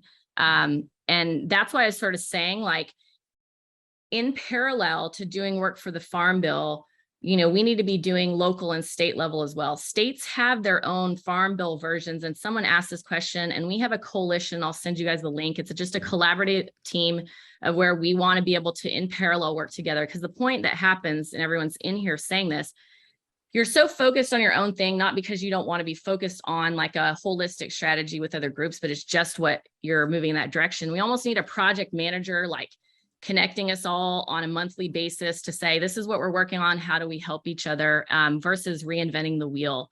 So we have a Farm Bill Fast Action Coalition collaboration team that I can send the link if people want to understand, and we can connect you with policy people on the West Coast and on the East Coast, like Eloisa on the East Coast. There's some West Coasters that teach local items, but the point is to integrate people that prove that there's money in it, like Dennis, into those conversations. And as long as Dennis and others are willing to help in those conversations, I think we can exactly prove that there's economic value and economic power to be had by giving, farmers options. Absolutely. And I look at the lawmakers the way I look at the media that was in for many, many years. They're value neutral. If you start in a pitch talking about this show is good for the planet, oh, I got a call. I got to go. Sorry. They don't care. And they're actually allergic to anything that is, oh, this is good for anybody. Is it going to rate? Is it going to make money? And it's a similar dynamic in the legislatures. I wish I was wrong. There are exceptions, but that's the overall. So how do we appeal to them? One is money and one is fear. Okay, Eloisa Trinidad, these lawmakers are afraid of being called out for policies that oppress the global majority, which meat and dairy does. The National Institutes of Health itself says that the vast majority of people are lactose intolerant. I was talking to Dotsie Bausch, who runs Switch for Good, and I said, you know, Dotsie, I want to do something on this. Give me the stats on lactose intolerance. She sends me the NIH. The government itself knows that most people are lactose intolerant, and yet the USDA is pushing dairy. It's run by a dairy industry trade group leader. Tom Vilsack is a dairy industry executive running the United States Department of Agriculture. So how do we put pressure on these politicians to desist racist policies? Look, let's get back to Dotsie Bausch. She did Switch for Good. She's holding Starbucks to account, saying essentially it's racist to charge extra for dairy, for non-dairy options, because you are telling people who are lactose intolerant they have to pay, and they're punished for their lactose intolerance. Yeah, and I think within the vegan movement, a lot of folks, don't want to hear about collective liberation, don't want the word racism brought into it, but we have to use everything we've got. And, unless you're in there doing the work and doing that policy work and understanding that we have to raise the issue of equity to even get through the door, we can't go in there talking about animal welfare or even at times food insecurity. I mean, it's such a real problem. And so our bill actually, that's one of the first lines. We presented it as an equity issue. That's what we're doing on the dairy end. And even with these provisions being advanced right now, there was an amendment where they only want plant-based options if you have a religious reason, and you shouldn't have a religious reason just if you're sick and you're not able to digest something. Our kids need to be able to eat and need to be able to pay attention in school. So raising the equity issue is really extremely important, and centering the folks who are most impacted with these issues, and these folks pressuring, and actually in the meetings, having them there. We bring the folks in from the community, we bring the students, we bring the food service workers, we bring the chefs, we bring everyone who is part of the food chain to talk to these people, to hear it directly from them. It's not just us. It's not just, the legislators who introduced the bill or the organizations working on the bill. These are the communities. These are the people who are working directly within the service industry, within food service, that are speaking to the USDA, that are in our meetings where we're meeting with these legislators. And so that's a way to pressure them, because this is a historical wrong that we have to right at this moment. And our kids are not able to even pay attention in school because there's such a stronghold. They don't even want to offer them water. I mean, this is how terrible it is. They don't want to offer kids water because they need to offer them milk. And I don't know, what the definition of a mafia is, but that it looks like this, it looks like this. David, I want to ask you about the legal aspects. It seems like there's got to be a really good lawsuit in here somewhere. And, lawsuits don't necessarily have to win to be effective. If they get coverage, if there is a class action lawsuit, because the NIH has itself determined that at least 65% of the population is lactose intolerant, and yet the US government is forcing dairy products down the throats of these kids when they're having all sorts of symptoms as a result. And we know that sometimes you need a doctor's note to get plant-based milk in schools. What about getting together with Chili's on Wheels and with Seeds to Inspire and with Agriculture Fairness Alliance and saying, look, we represent the global majority. I think everybody's allergic to dairy. We're not cows. We're not designed to drink the breast milk of another species that fattens up a tiny little calf to thousands of pounds very quickly. But that the NIH acknowledges that it's particularly the communities of color that suffer the worst impacts of lactose intolerance. What about a lawsuit? This is, I don't know, it's got to be some title. What you said is very important, which is you don't have to win. And part of the purpose of these lawsuits is to get people to hear. There's so much stuff I heard today I didn't know about. And I spend a lot of time with this. And Renee said this, if people could know, you'd think that they would change. Maybe they will, maybe they won't, but lawsuits have all kinds of problems. But if you want to get that issue in front of people and you want to get attention, you bring a lawsuit and you fight it as long as you can fight it, and you get reporters, you get people to cover it. And it's just getting the message out and people seeing what's really going on. I mean, we're having a lawsuit right now where the Supreme Court is essentially taking what California voters wanted and reducing our voice and our vote, even if it's not necessarily what the vegan movement wanted, but it's still aligned with the animal rights movement, right? Voters in California voted for more space for pigs, and the pork industry is suing California and taking it to the Supreme Court. And as we've seen the Supreme Court make changes that are very corporate focused, they are going to do that. They are going to say voters don't matter, the corporation matters. And that's a pivotal moment. And to that point with, with lawyers, we absolutely need to tie lobbying and legal stuff together, not just for the PR component of it. But if you think about every social justice movement in the past, the NAACP didn't, it wasn't after segregation happened through the Supreme Court were all schools desegregating. Like they had to get legal teams and go city by city to ensure that desegregation was actually happening. And so the point is you absolutely have to have a legal component tied to legislation, lobbying, and systems.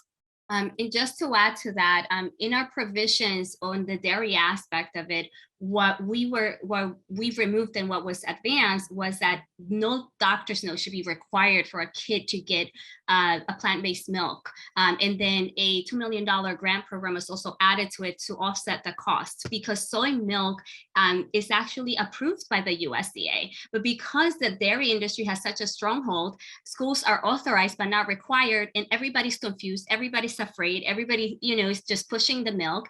And right now, a kid has to prove a disability. They're saying that being lactose normal, which is what we like to call it, because as you said, Jane, we're not able to process lactose after infancy. It's just, you stop drinking milk, you stop drinking your mother's milk, and you shouldn't be drinking anybody else's milk.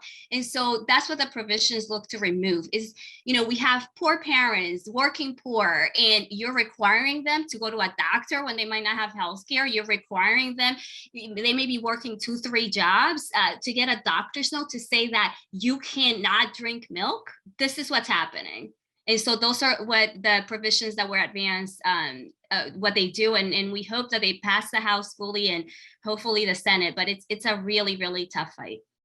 Well, I mean, Jackie Solomon with Seeds to Inspire, and you've talked about institutionalized racism, which this is certainly an example of, but we're in a climate right now where people are very worried about misspeaking and saying something that's going to get them essentially in trouble, whether it's a tweet or whatever. This is a perfect opportunity to say anybody who supports that and says, oh, you've got to get a doctor's note, you are expressing institutionalized racism. We have to play that card because, first of all, it's for reals. It's absolutely for real.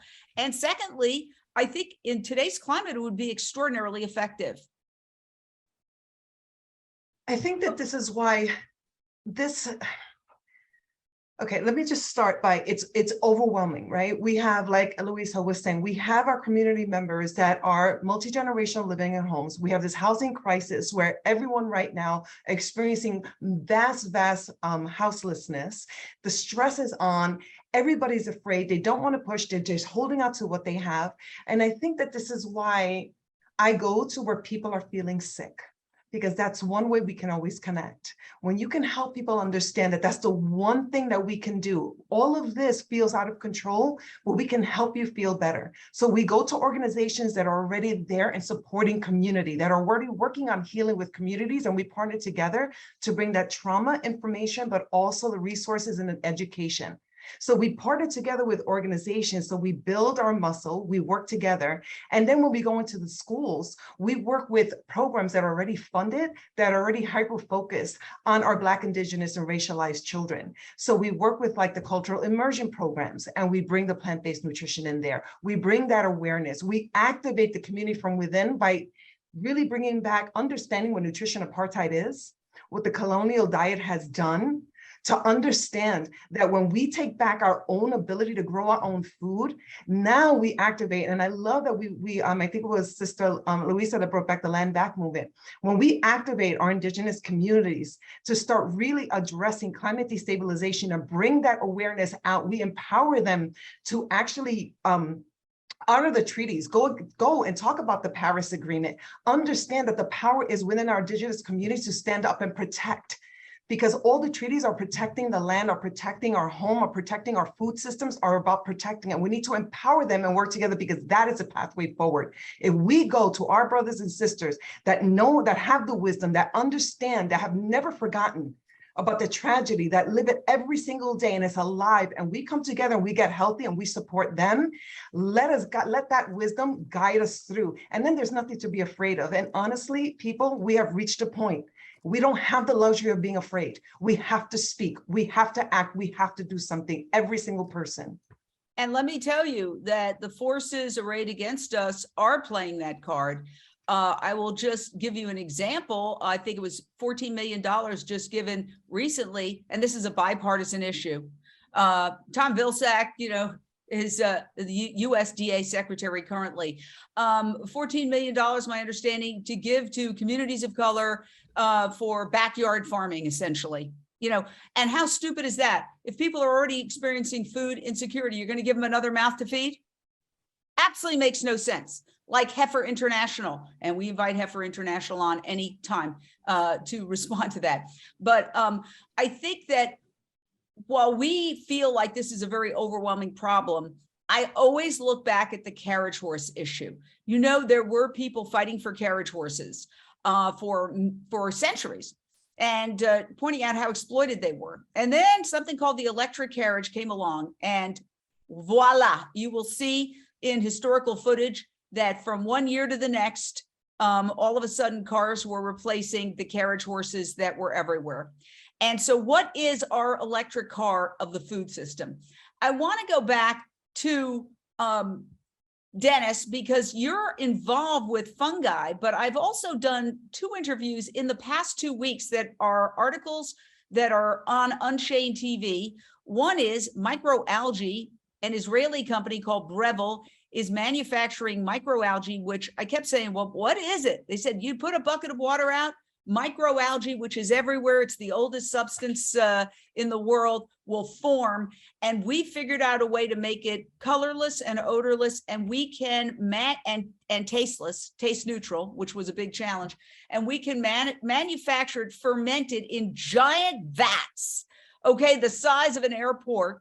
And that is a perfect protein, non-GMO, no chemicals, so they said that they're about to make this happen. And that is something that is a protein source that can then be mixed, let's say, with a hybrid with meat. And the same thing is happening out of Belgium with a company by the name of Paleo. It's a different technology, but it's the same concept.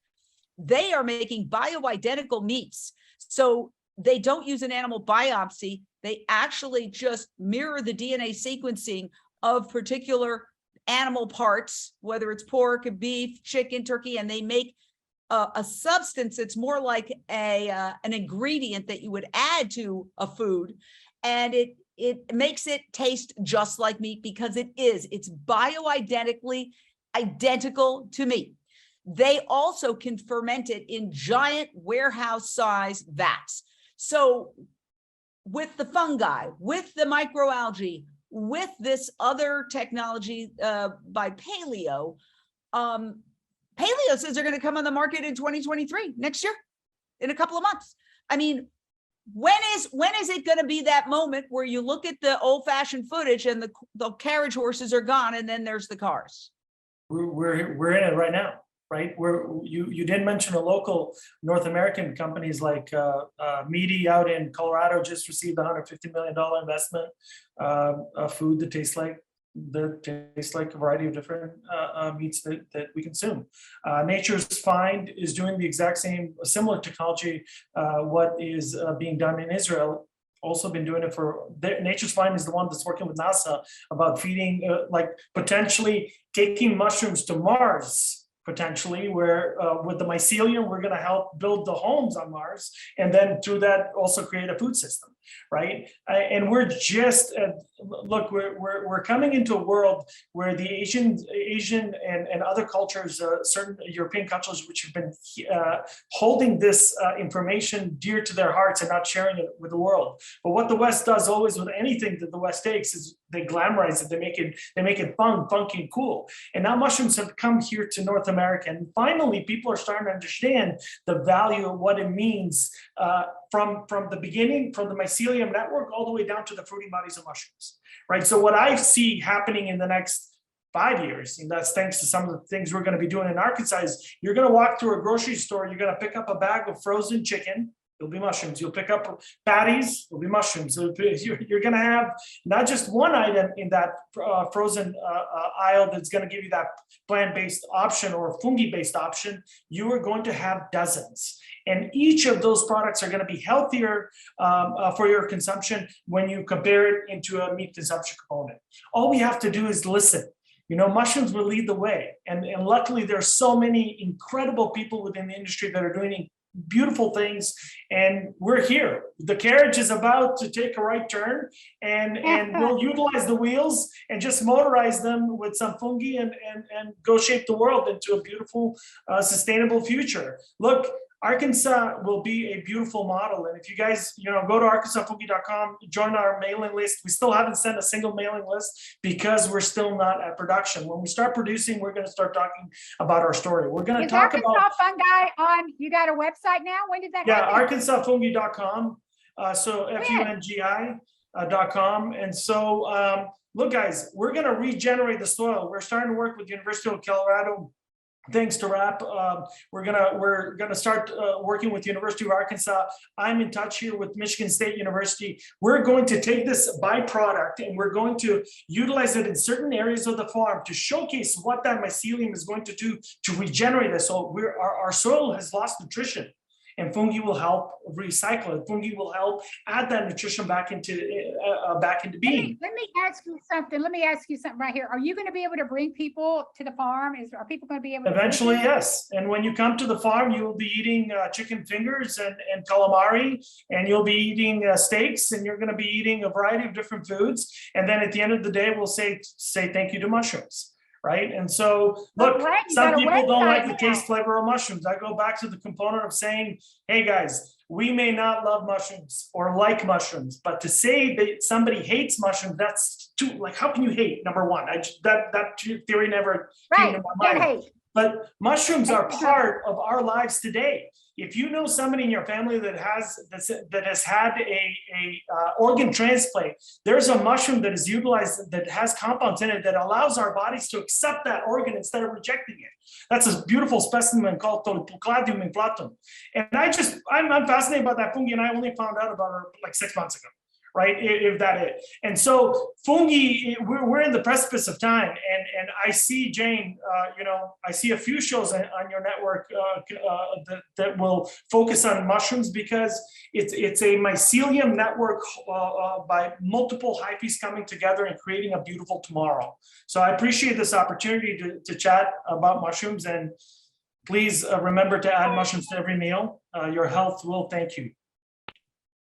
All right, Hey, I guys. got it.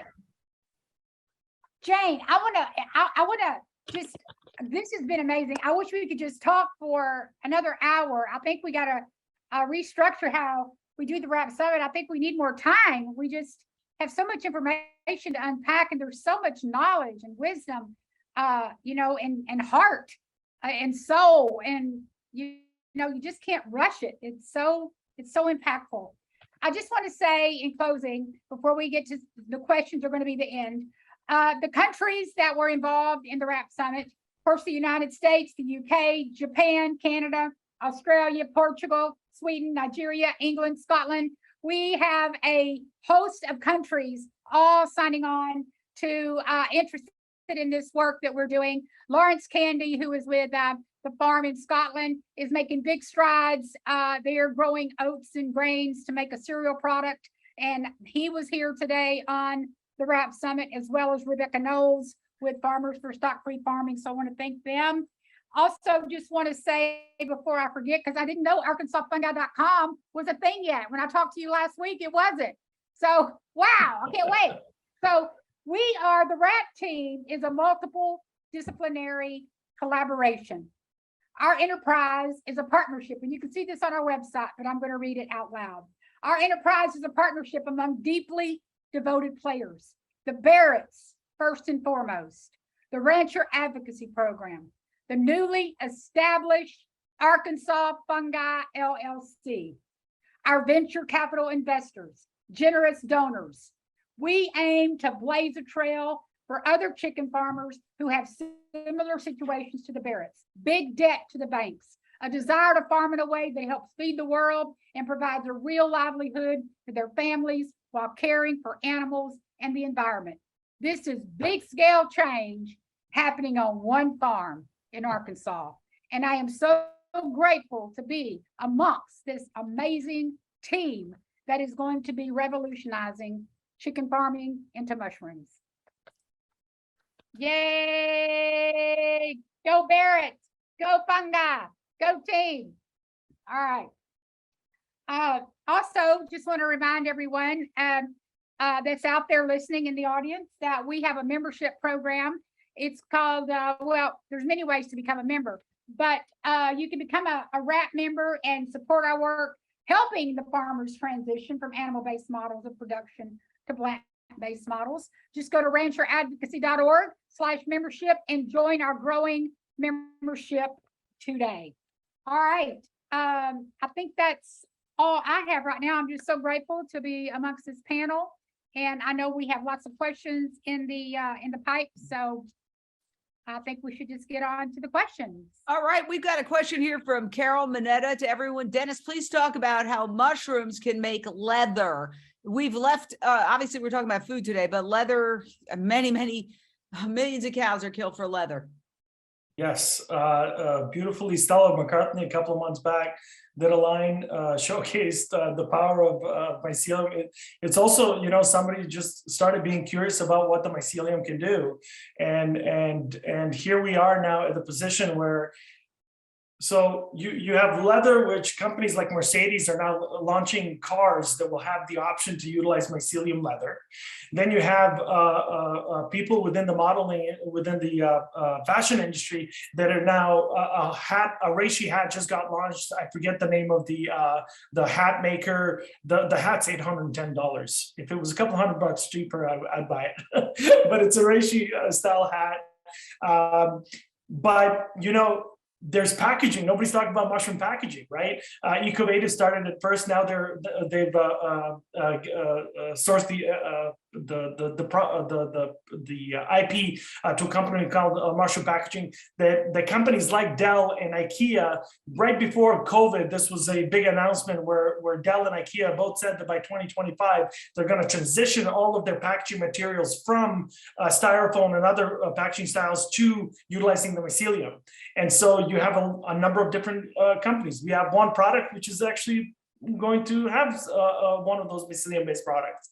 And so it's not just leather. It's packaging. It's solutions for every problem that we have. Mushrooms will heal us, and there's going to become an entitlement factor in the next couple of years when the other part of mushrooms comes about, which is right now actually being discussed among a number of different senators and congressmen, which are now putting together a bill to actually talk about fungi containing psilocybin and how it actually helps in treatment of anxiety, depression, addiction, and so many other diseases, right? And so we're coming into an era right now where we're going to heal ourselves on a mind component and heal ourselves on a culinary component, and hopefully, you know, everybody's going to be open to that acceptance.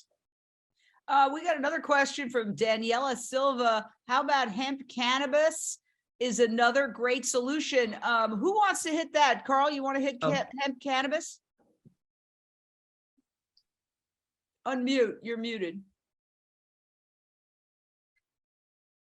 You're still muted. Sorry.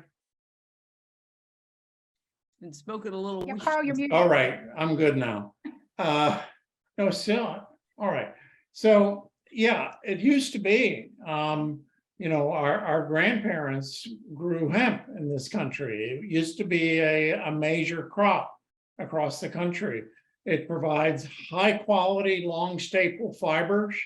It provides very, very healthy oils pressed from the seeds. The hemp seeds also contain lots of protein. And then when used in a rotational system, can actually help build soil health on farms.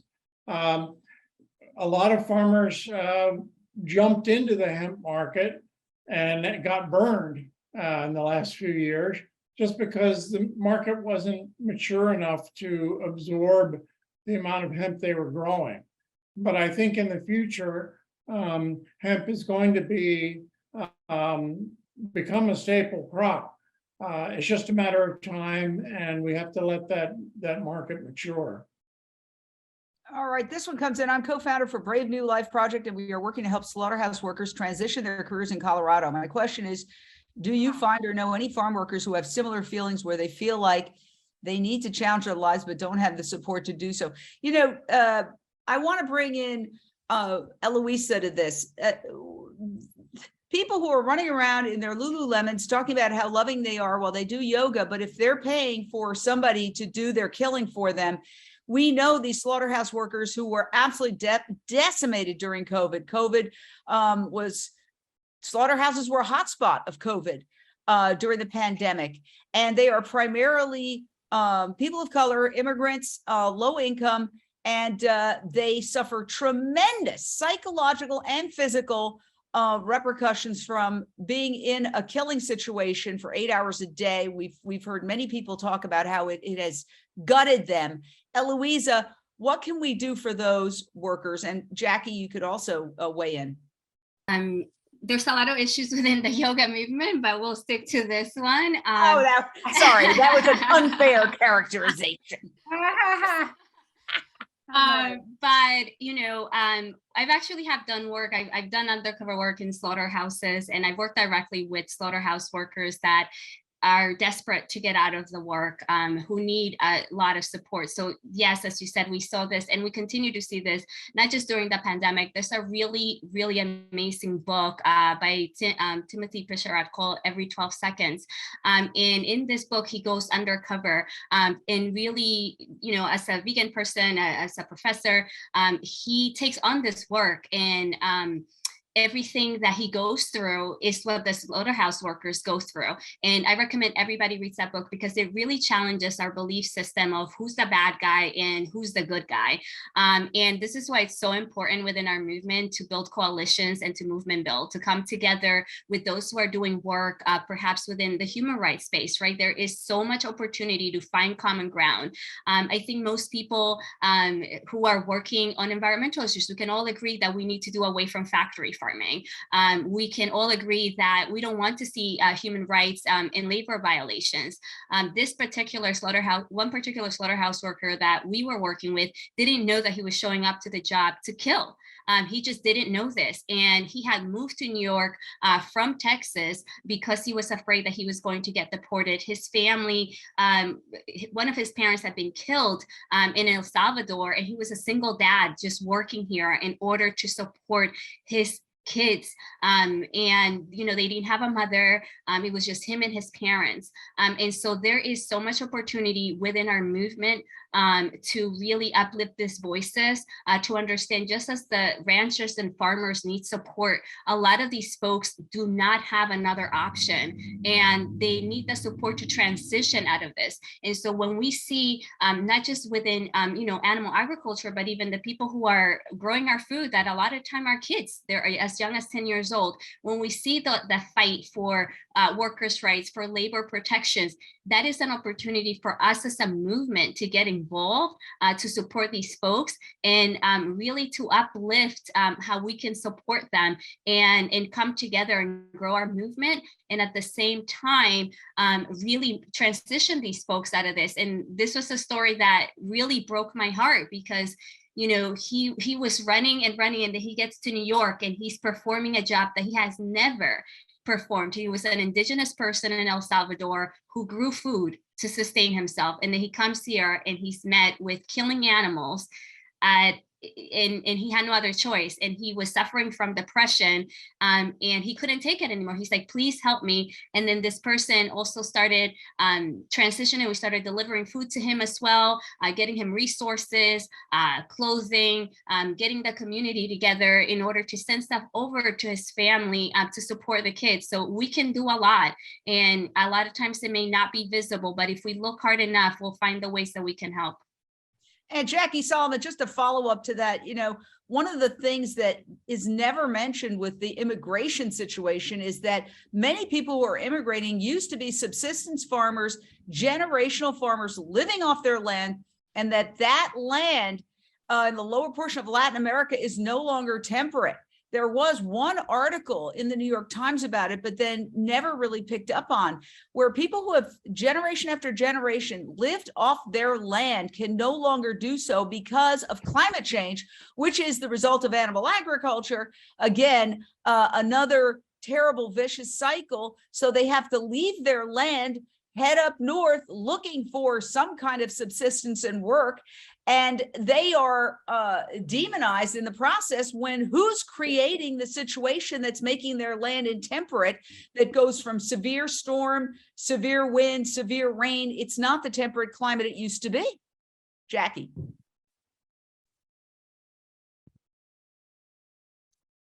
I really feel that in order to really address these issues, we have to go to very uncomfortable places and spaces.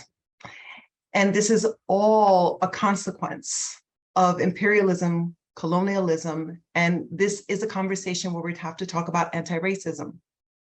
We are going to start seeing, we're already seeing, let's not say we're going to start seeing, we're already seeing the battle of the climate refugees. Okay, that's what's happening. So we have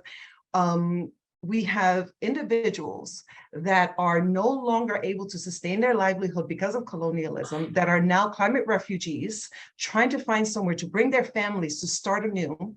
And then we have literally the country where they're coming over, not only pushing them out and blaming them and gaslighting everyone with all these reasons why, but then here locally, we have areas where we have advantaged people escaping the effects of climate that are going on, and going to now they're going to areas that were considered previously undesirable, where all the indigenous, Black, and racialized people live. And now they're throwing everyone out of their homes, raising all the prices, building, so that they can establish themselves, once again, colonizing and pushing us out. And so there has to be a really deep dive into the uncomfortable spaces and talk about that what we're seeing truly is a euphemism for speciesism in humanity. And there's a standard of human, and everything else is substandard of human and gets to do the duties of that standard. And that's what's happening. And we're seeing it in every single system. We're seeing the consequences every single day. And we have to come together with all these organizations that are fighting injustices, because we're all fighting the same fight. Animal agriculture is literally our common enemy. And everyone sitting in this room and all of our injustices, animal agriculture right now is the most insidious, leftover, holding on portion of colonialism that is literally wiping us all out. And if we don't stand up and realize that truth and talk about it, the history and the ongoing consequences right now, we're not going to get anywhere. And yet, when you look at environmental groups, social justice groups, LGBTQ groups, Connie Spence, they are not pushing the vegan message or the plant-based message. You've had a lot of blowback from just trying to get, whether it's environmental conservation, LGBTQ, and, you know, look, I'm Puerto Rican and Irish, and I'm gay. Okay, so I'm speaking as a person who has attended these functions, many of them, and I've gotten blowback trying to encourage a plant-based diet, even being on a committee and saying, here, having gourmet food delivered to some of these organizations. Why don't you serve this at your gala? No, hostility. So we need to partner with these natural allies, but because they're living in the meat matrix, they're not eager to partner with us.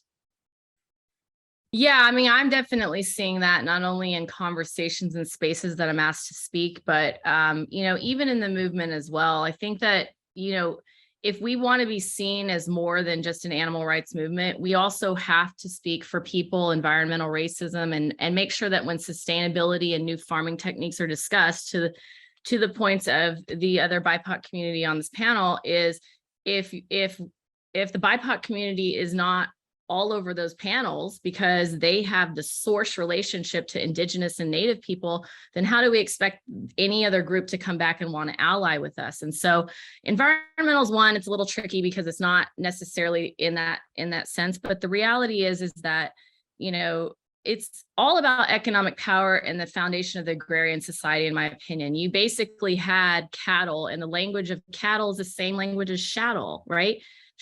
Like it's the same origin of language. And so it wasn't just coming here and taking land. It also was the fact that they use cattle as positions to push people away. Like they take so much space. And so it was using up their land sort of like in a very indirect, weaponized way. And those cattle also brought livestock diseases, which nobody talks about, that it is actually more likely that diseases were spread not from blankets and other things that were brought on the ship, but actual livestock that were introduced into spaces. So anyways, bringing that today, when we can connect people that are part of the BIPOC community in other areas, or LGBTQ, for example, and we can point out that the reality is this is the same person. Like if we were all profiling the persona who is racist, sexist, anti-LGBTQ, who is openly destroying the planet and who money is over everything. I mean, it all rolls back to the same persona and it's the same thing. And so we just have to do a better job of connecting dots on one side without tokenizing people. But then on the other side, they need to be in every space, because again, looking at the personal side, that may not require like changes. Like on the personal side, you can say you don't want animals to go through this, right? But on the policy side, you can't. Animals don't vote, animals aren't paying taxes, federal politicians do not care. Like they care about their constituents. And so we have to challenge that by showing the economic aspect of it. And to that point, I'm hoping it'll change. I actually just spoke to the Sierra Club just the other day. So that was one of those instances where, I did speak to an environmental group on a presentation. Wow. Well, we're getting so many comments. I know we should probably wrap it up. Everybody is basically high-fiving what we're talking about. And back to you, Renee. Thank you. Thank you, Jane. Wow. Yeah, this has been incredible to just sit back and listen to this conversation. It's I know that it's making an impact in the world. And one of the things I just want to say before we close it up is how deeply grateful I am for each and every one of you's your expertise, your heart, your soul, just what you brought to the table today, how all of you individually were one voice for the RAP Summit. And it means so much to me that y'all came in and that you are helping us reframe the vegan proposition. And you're helping us bring farmers and ranchers to the marketplace of ideas. And all of you are giving us so much hope and so much of a way to do just that. So thank you from the bottom of my heart. Join us. I want to speak to all of you very, very soon. Jane, thank you so much for being my co-host, my friend, my mentor, my muse. Sometimes the wind beneath my wings in this work that we do. Thank you, Jane. And right back at you. Y'all become a member. I know a lot of y'all were here today. Thank you, members. Thank you, donors. Thank you, supporters. Thank you so much for supporting the Rowdy Girl Sanctuary and the Rancher Advocacy Program. Thank you so much.